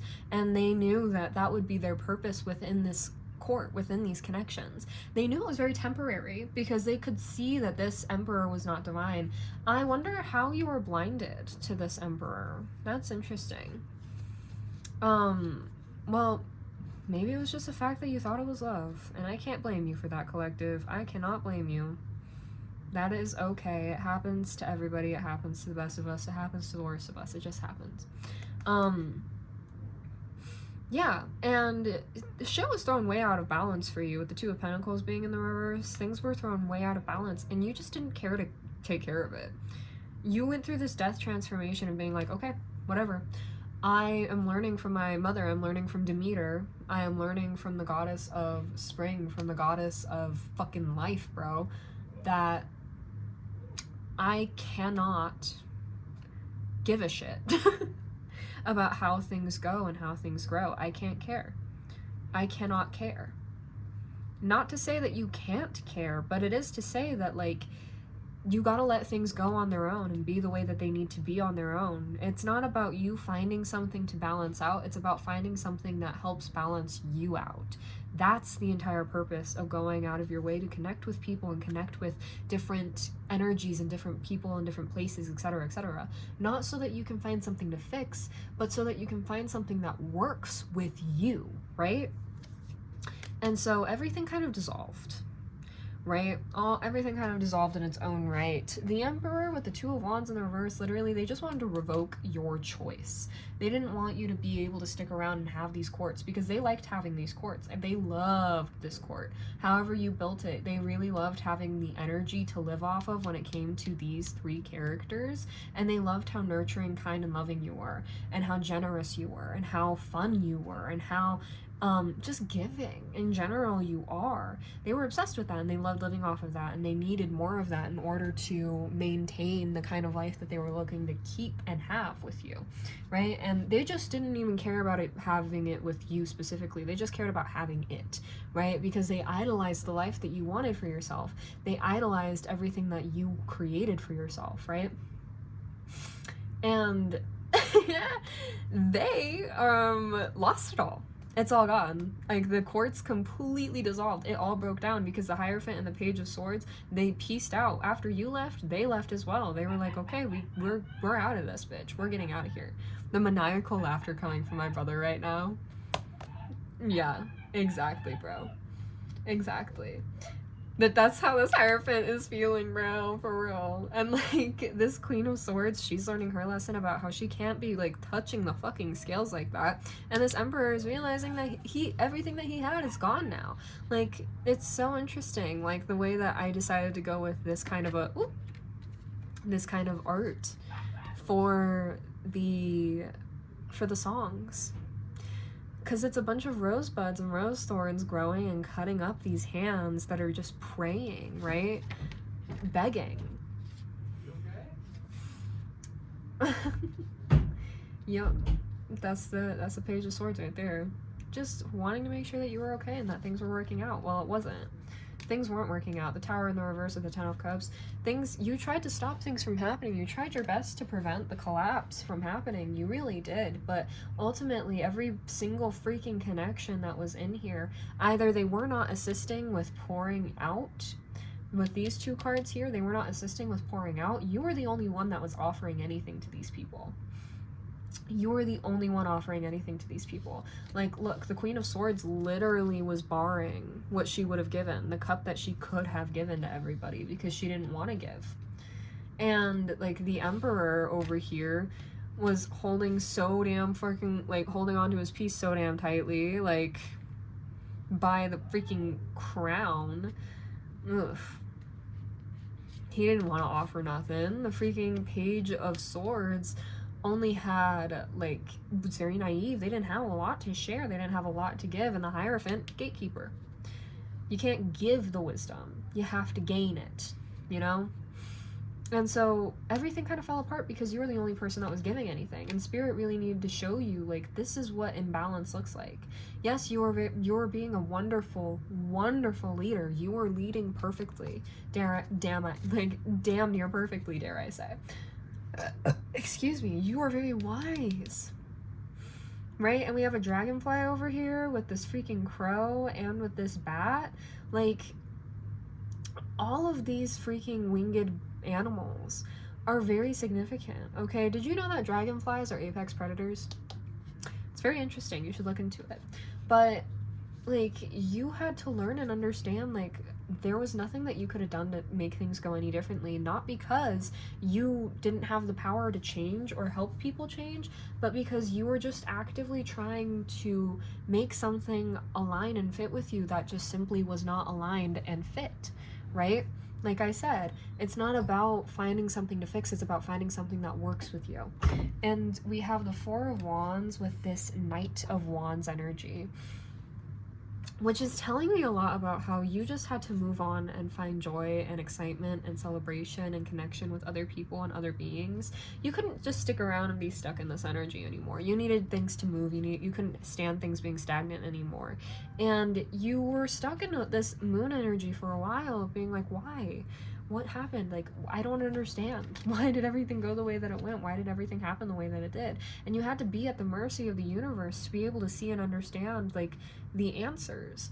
All of these look like runes. And there's, like, this is, like, the story of how, God, what's his name? That one god, what's his name? That one freaking Celtic god, is it Celtic? The one, Odin. It's the story of Odin, of how he hung himself up like upside down on a tree and stared at something, like stared into nature for like, freaking like a month or something, or like I can't remember if it was like a month, but then he saw all of the runes and like unlocked all of the secrets to life. Those were all the secrets to life, man. You had to be at the mercy of the universe, just seeing things from a different perspective, seeing things upside down, seeing things through like this watery lens where everything was kind of distorted, to actually have an understanding of all the things that was happening in between and the truth behind it all, right? This is a gift that the universe gave you, this experience. And like the muddied hands, dude, the dirt between the nails and stuff, you had to dig deep to be able to find these answers and to understand. Yeah, to understand your standing in it all. Queen of Pentacles, Queen of Cups, Nine of Wands with the Eight of Swords in reverse. You had to break out.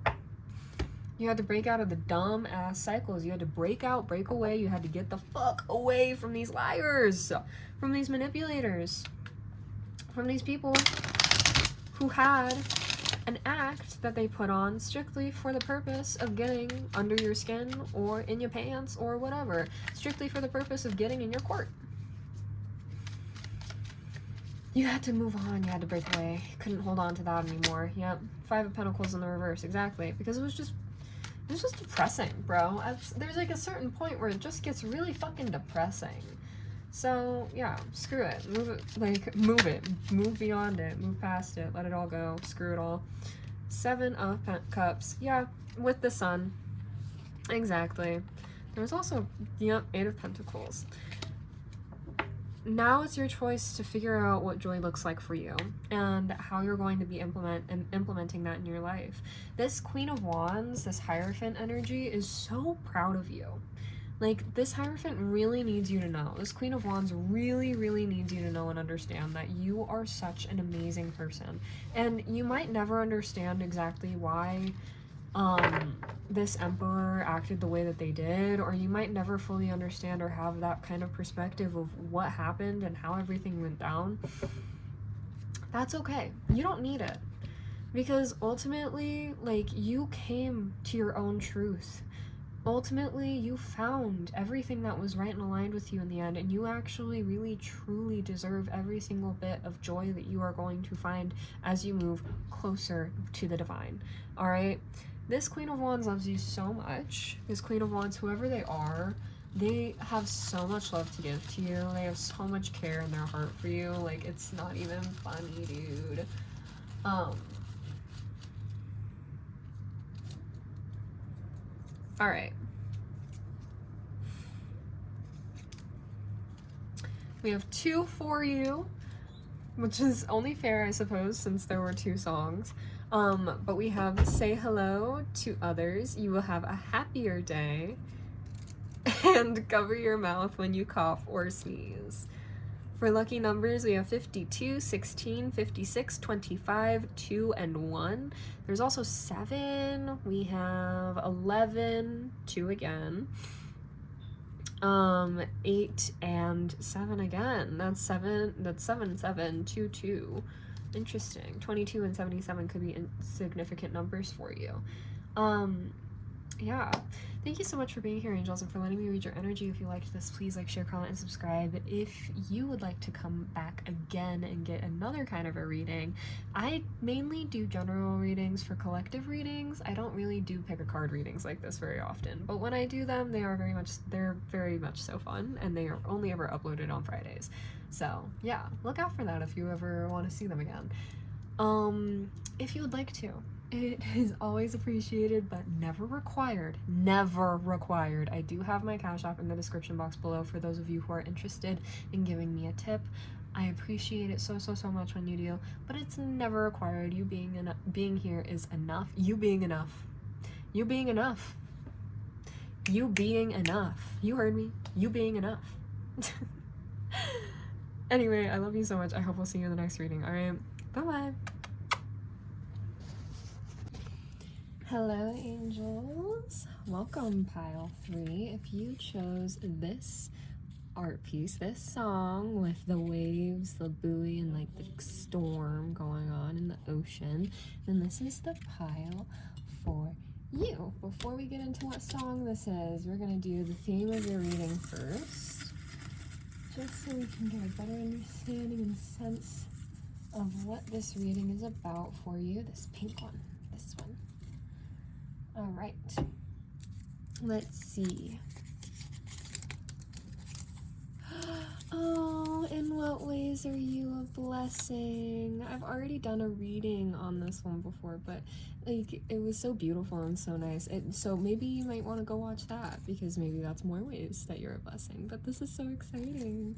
I love this topic. This topic always brings me so much joy. I love it. Okay.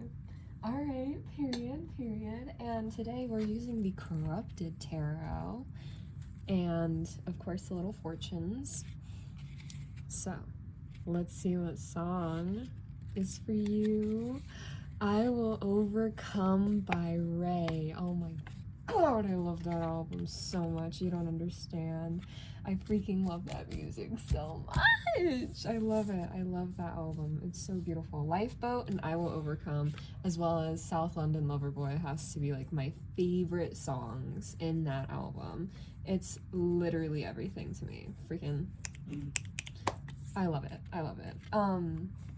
Go on ahead and go listen to that song if you've never listened to it before. It's very significant energy, considering like, the fact that it's in what ways are you a blessing coming through as the message. It's giving down on myself a little bit. Are you guys feeling a little like, I don't want to say depressed, but are you feeling a little like melancholy? I know for a fact that things feel chaotic, because like the art itself that I painted on this card is like enough for me to know for a fact that things have been feeling really chaotic, really crazy, like being in the middle of a storm with only a buoy instead of like a boat. Not even a lifeboat. No life jacket in sight.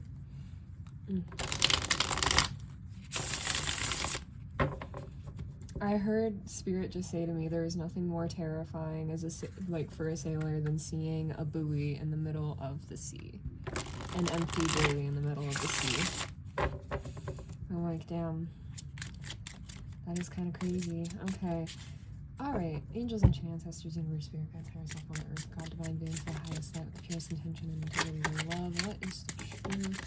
And in what ways is our beautiful divine collective pile 3 a blessing? In what ways are my pile 3s a blessing? We got a lot of cards coming out. Lots of cards coming out. Let's get all this out of the way. Starting with these two. So really quickly, just so everything is like clear, okay? The Corrupted Tarot deck, which is the tarot deck that I chose for your guys' pile, every single card upright, like the 7 of Swords here, means the reversal meaning of the card. So this is the Seven of Swords in the reverse. And this, the Nine of Swords in the reverse here, is actually the Nine of Swords upright, okay? All right? Understood? If you don't get it, that's okay. You're not the one that needs to read the cards. I'm the one that can do it for you. So it's all good. If you don't get it, it's all good. So let's see. It's so interesting that I felt called to use the Corrupted Tarot for your pile. Because it feels like there's something here. Okay. The Queen of Wands showing up on the back of the deck. So here's the thing, beautiful collective, my beautiful pile threes. You are very, very hard on yourself. You are very, very hard on yourself because like the way that I'm picking up on this energy, it's like Spirit is trying to show you the beautiful light, the beautiful life, the beautiful energy that you have, that you embody, the beautiful heart and soul that you have and that you freely share and give to the world. And the universe is trying really hard to reflect this energy of yours back to you. Like this fractured mirror over here with the moon is like saying a lot to me.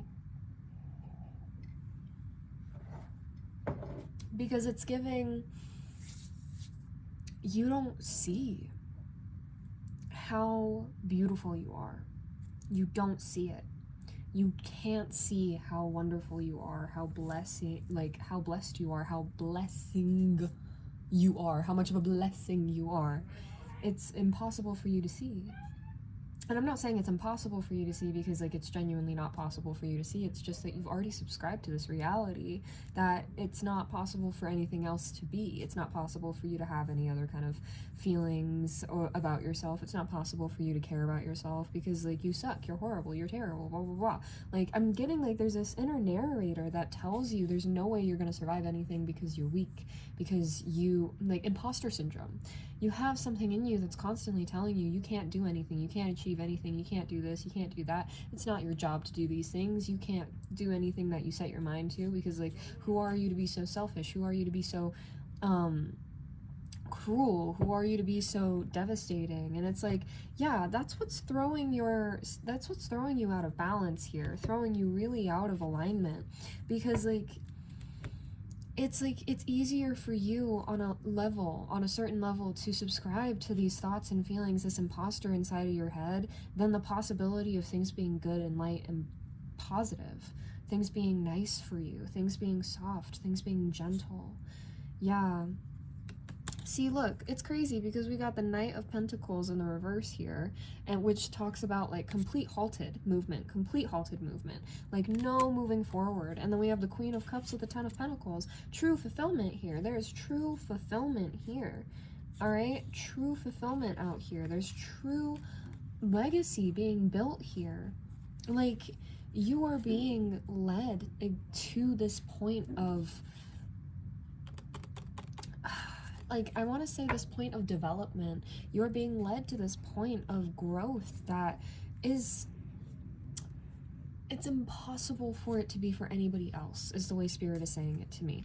Like, nobody else can have this. Like, only you can claim this. Only you can have this. Only you can gain these blessings. But the only issue is that you're not embodying the truth of who you really are. You're not embodying an honest, understanding view of who you are in order to gain these things. Because you're looking at yourself from such a skewed perspective, such a fractured perspective, and you literally see yourself like a monster. You literally look at yourself like you're a monster, like you're something evil, like you're something bad. And like it's like you're looking at everything and you're like, I'm the storm. I'm the storm. I'm the thing that's always causing chaos. I'm the thing that's always making things harder on myself and harder on other people. Like, why can't I just be okay with things? Why can't I just go along with things like other people do? Why can't I just be fine with things not being fine? Why can't I just accept things the way other people accept things? And it's because you're a protector. You're a protector. You're a defender. You are a light worker. You're an angel. Angels, you are an angel. We have justice in the reverse here. You've been so, like, I'm hearing you've been maimed multiple times in your life, to the point where it's like people have genuinely instilled this belief in you that you have no worth, or there is something wrong with you, or that you are an issue because of the way that you are, the way that you act, the way that you feel, the way that you speak, the way that you take up space. People want to make you feel like that's a problem. People want to make you feel like you existing is a problem.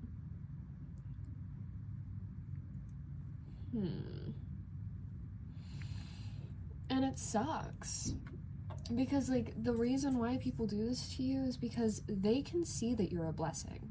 I need you to know this and understand this right now, alright? They know you're a blessing. I was itching my left hand. You are a very generous person. You will give the last bit of anything that you have to somebody just to make sure that they can get by to whatever they need to do, because you have this inherent trust and belief. Like, this is so much stronger than your beliefs about who you are. You genuinely do believe that the universe is going to catch you every time. Every time. See, because, like, out here, you believe yourself to be the storm, but the universe still always offers you a buoy. The universe still always offers you some kind of opportunity to escape or make it to land, another opportunity to make it somewhere else. The universe is always giving you an out. And you know this. You've always known this. You've always taken advantage of this, right? Because the universe favors you. The universe absolutely favors you. God, the universe, divine beings, whatever you believe in, your angels, your ancestors, whoever, whatever, they genuinely favor you. They love you. They love your energy. All right? Because you are such a generous and loving person. It's so hard to come across beings like you in this life. It's so hard to come across beings like you, period. Even in the astral realms, because, like, you have such a distinct signature that it's like, I literally just heard Spirit say there are only like 7 other beings that could ever match the frequency that you're at right now. I mean, maybe like double that to reach the frequency you're at, but that's still like a very tiny, tiny, tiny amount of people, you know what I mean? And it's not to say that there are other people that aren't like you, like, but it's the same kind of situation of like, y'all rhyme, but you're not the same. Like, you can complement each other, but there are still distinct differences between the purity and integrity and innocence of your energy and your soul in comparison to other people's. And that's okay. Like, I'm not saying that other people are less innocent or less pure or less have less integrity. I'm not saying that at all. But what I am saying is that yours is just so distinct. Like, your energy is almost like a cloud. Like, it's just, look at this imagery with the 2 of Cups. It's like just soft, flowy. Like, there's just something about it that's so addicting, is what I just heard. And that's what happened. It's like people got addicted to you. They got addicted to your energy. They got addicted to your vibe. And they needed you to stick around in order to fulfill parts of them that they felt like they could not fulfill within themselves. There's imagery on my screen right now for the subliminal playing, which says you are entering the calmest chapter of your life. And there's like a new moon void in the solar plexus of this person, and they're covering their eyes with their hands, right? And that's like these kinds of people that you are being surrounded by. And there's like a full moon directly above them, and that's pouring energy into them, as well as all of the other like waning and waxing, what's the word? Waning and waxing phases that are pouring into this person, right? And it's like, it's never enough. It's never enough. Because like this is a kind of void that you can only like fill yourself, and that's something that you've had to learn. There is something within you that you have learned to fill within yourself, right? Like even more moon imagery over here with the new moon and the full moon and all the different phases. Like you knew that there was something that you had to do to fulfill yourself, but you correlated that with the most monstrous version of yourself, and you correlate the most giving and the most void, like the most, I don't know why I want to say voided or invoided, which is, I don't know what that means, but the most empty version of yourself as the most human. And the thing is, it's like, this is all deceit. This is all lies. These are all projections that people have like forced onto you, that put onto you in order to keep you in a space where they could control you and hold on to you, right? Because like with this Page of Cups, you have such a kind heart. You're so loving and so kind and so freeing. You are a kind of person that people literally can't come across again. When people meet you and get to know you and have you in their life, they can never find another like you. It will never happen. It will never happen. Like I said, there's only like maybe 14 entire freaking beings on this planet right now that could possibly take up that space within this person's life. But the likelihood that they'll even meet two, slim to none, okay? These people or this person, however it applies to you, they actively were trying so hard to dim you enough to keep you from like moving out of the space that you were in. Like, look at the flames on this Four of Wands. It's like they were trying to like dull you and keep you tame enough to stay in one concentrated area. They didn't want you to grow. They didn't want you to burst up. They didn't want you to become stronger and gain more area. They didn't want you to go further and further and further. They didn't want you to take more and more and more. They didn't want you to take up more space, to be more empowered, to be an entire freaking fire that is untamable. They didn't want that. They wanted to keep you tamed. They wanted to keep you like in this space. And so they did the only thing that made sense to them in order to do so, which whether that was subconsciously or consciously, they made you a monster, or they made you feel like a monster. They went out of their way to demonize you, to make you seem like you were so evil and horrible and terrible because you taking back your love, or you taking back your time, your space, your energy was the most brutal, horrible, terrible, like monstrous thing you ever did. And it's like, you're so terrible, like I can't believe you would do that to somebody. I can't believe that you would love somebody and then walk away. Like, how could you be so cruel? And it's like it's one of those energies of like, the monster doesn't love its captor. The monster doesn't love its captor. Like, that's like, that's like a whole fucked up mindset right there. That's like the abuser and the abused, right? It's like victim blaming for people that have experienced abuse and being like, oh, you shouldn't have walked away, you shouldn't have done this. Like, for narcissistic parents, that could be the situation for you. You shouldn't have walked away. Their family, like, oh my god, I can't believe you gave up on them so easily, blah blah blah blah blah. And it's like, well, ultimately at the end of the day, you couldn't continue going on like that. Look at all the swords that they plunged into you, that they put into you. Like, you literally were being stabbed and brutalized and absolutely attacked, like demonized, demolished, completely torn down limb from limb in order to keep you chained, in order to keep you tamed. And these people want to act like all of that action, all of that behavior, the way that they would speak about you, the way they talked to you, the way that they allowed other people to talk about or talk towards you, the way that they wouldn't ever actually defend you or protect you or put you on the same level of care and love that you put on them. They don't want to talk about that.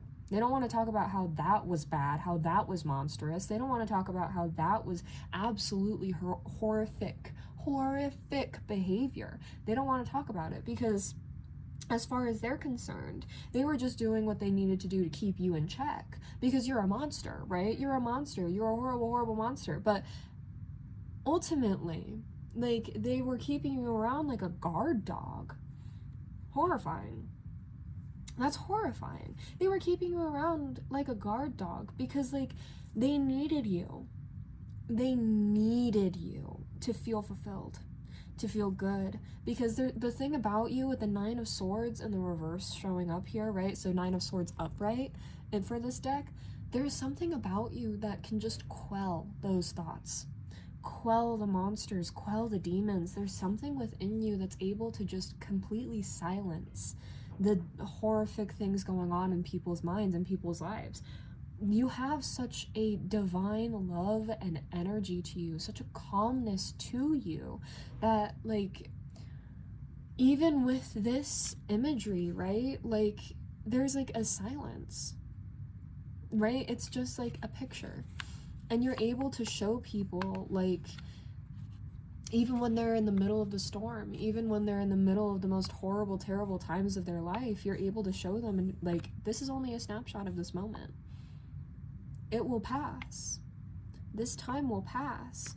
Nothing stays the same forever. There was this calmness to you. There is this calmness to you where you're able to genuinely, like, just release such this, like, high-strung tension and energy. It can't, like, the way that I'm seeing it is like this kind of energy that these people were carrying around within themselves all the fucking time. It literally could not exist around you. It literally could not exist around you. It was, first of all, it was too weak to go against the energetic vibration that you give off, and it was just, you easily overpower it. And even when there were times where the frequency itself was coming off stronger than you were, your words are so powerful. Your wisdom, your understanding, your heart, your love, your entire capacity for holding on to things and holding space for people and holding enough energy to take care of people and take care of yourself simultaneously, right? Queen of Wands energy, the protector energy. You were able to squash it. It would go away completely. And these people needed you for that. They needed you to squash their fear. They needed you to hide the things that made them scared, that to like help keep them in a space where they felt stable and safe. And without you, they don't have that anymore. With the 9 of Cups in the reverse over here, the 2 of Cups in reverse, 4 of Wands in reverse, 6 of Swords in reverse, they feel stuck. They feel stuck. And the 5 of Pentacles, they feel completely fucking stuck and like gone, ruined without you. Honestly, they don't feel like they can do anything now. They've lost all of the fulfillment. They've lost all of their cups. They've lost all of their contracts. They've all gone null and void. It's all become so deeply entwined with, like, all their connections have become so deeply entwined with lust and with wants, and instead of like genuine reciprocated connection. 4 of Wands in the reverse, everything's just like destabilizing and breaking down at the foundations.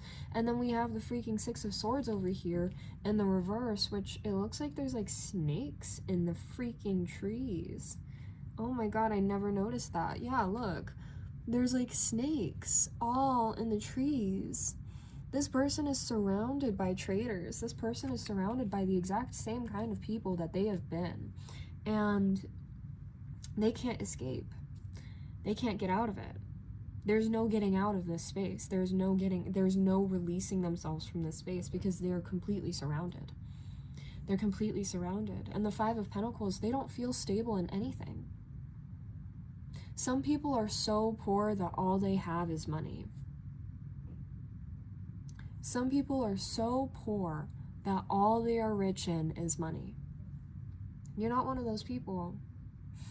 Alright? People kept you around to invest in you just so that they could use you, just so that they could keep you in a space that they were able to keep like a fragment of your energy. This kind of like fragmented mirror energy here, where they were like, oh well, if I hold on to this, maybe I'll be able to get to where I need to go so I can find someone else like this down the line, blah blah blah blah blah. And Spirit is like, no babe, nope, sucks to be you. You had it. What you were looking for so long, you had it, but it's gone now. They're gone now. And Spirit is trying so hard to show you, like, look at how wonderful you are. You need to see how wonderful you are. Alright? Don't look at everything that's going on in this person's life because you're gone as something as, well, I should have taken responsibility. No, that is their life. It was their responsibility to take care of the things that you took care of the entire time. It was never your job to take care of anybody else but yourself. It was never your job to take care of anybody else but yourself. You don't, like, the energy that I'm getting here, you don't have dependence. But if you do have dependence, don't take that. You know that that's not true. You have to take care of your dependence. But these other people that were clearly independent from you, their own beings, their own grown-ass adults, they themselves had every single ability to do everything that they needed to do in order to protect themselves, in order to take care of themselves, in order to watch over themselves, and they didn't do it. Instead, they protected themselves in a way by tearing you down, attacking you, blaming you, scapegoating you. And with the Seven of Pentacles out here in the reverse, like, they didn't really want to invest in you. They didn't really want to pour into you. They didn't really want to put anything into you in hopes that more would come from you. They were just constantly trying to shut you down, keep you small. Oof. And because of that, you had to move on. You're no longer in connection with these people. Like, I know that for a fact. Yeah, Three of Swords in the reverse with the Six of Pentacles in the reverse. Yeah, you're no longer in this kind of energy of being sad or heartbroken about what you did and did not get from this and how you were betrayed, you know? You're not in that anymore. This person absolutely is, though, with the Three of Swords upright and then Death in the reverse. They're trying so hard to prevent this entire era from ending in their head.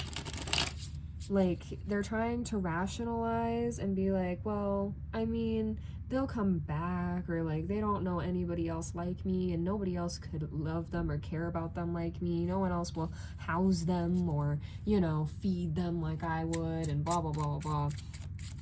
And it's like, no, you were never sustained in this connection. You were never sustained in this connection. You were never given anything that you actually really needed in this connection. This person was failing on almost every level to even show up as a true counterpart for your connection. You know what I mean? Somebody that actually balanced you out. You were the one that was doing all the tempering the entire time you were in connection with each other.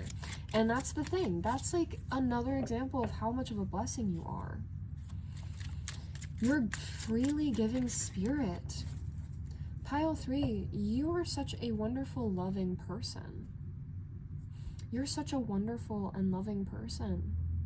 And you're so tender-hearted to the point where you feel for your enemies. You feel for the people that want to put you in a cage. You feel for the people that want to hurt you. You feel for the people that have demonized you, that have torn you down, that have made you into this monster in your own head. And yet, you care. You still want the best for them. You're still hoping and wishing for the best for these people. Like, there's this genuine energy here of like, yeah, they mistreated me, yeah, they hurt me, yeah, they did me wrong, but like, they still showed me a kind of love that I never experienced before, and it wasn't even love. And it wasn't even love. It wasn't even true love. It wasn't a true, honest love like that comes from you.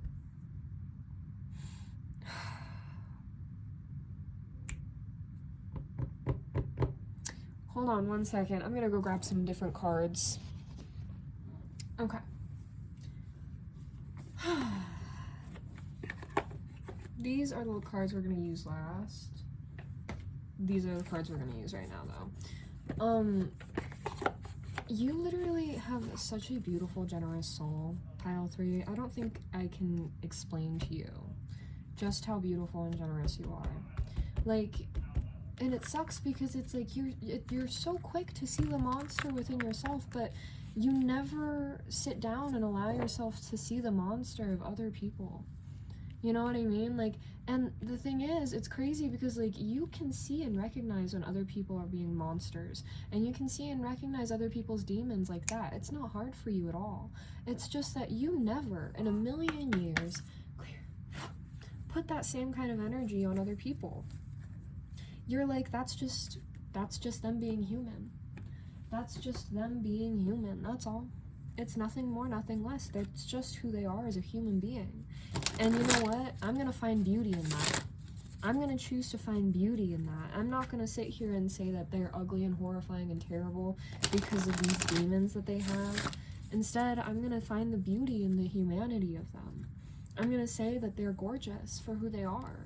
And I'm going to sit here and wait until they can see that they are also beautiful and they're also gorgeous, which never came.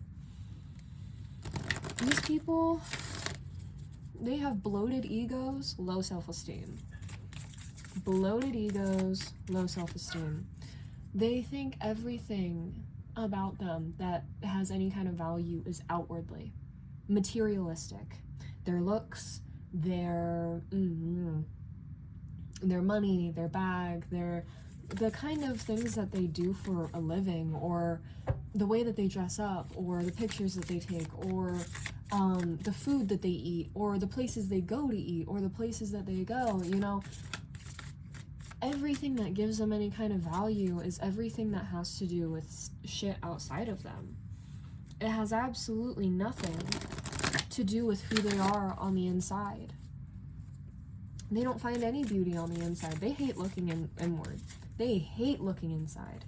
They hate it. And that's the thing that they always loved and admired about you. The fact that you could actually look at yourself and see yourself in the mirror. And you could actually reflect and look within yourself and reflect within yourself.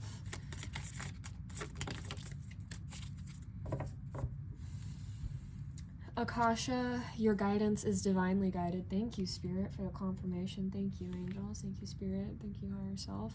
Which way did you want this, Spirit? Sorry, I was paying attention. And it's general energy. Inner temple, devotion, tune into the portal of your heart. In the great gathering, it's all coming together. Intuitive hits and soul tribe. Dance with life. Beautiful.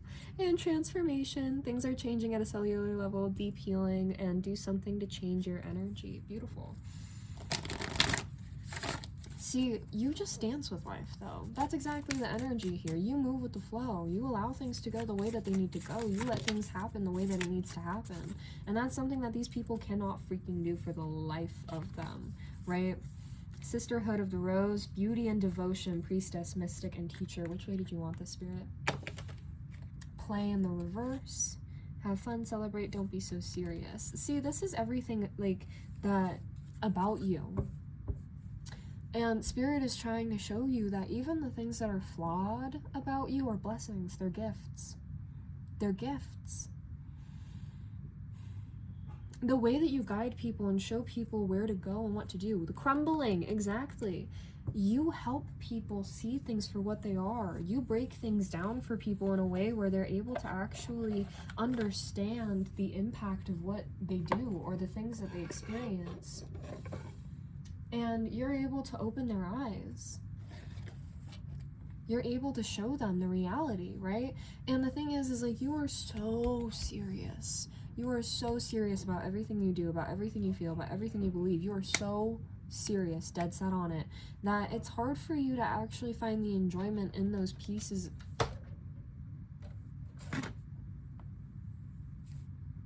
It's so hard for you to find enjoyment in those pieces of time where you actually can relax and enjoy, like, the ride there, you know what I mean?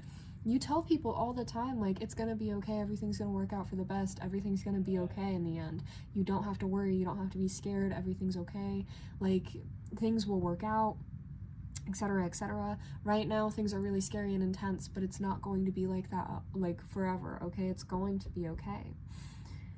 And you're able to show people, like, this perspective of peace, of calm, of like solace, you know, but you never actually allow yourself to enjoy that.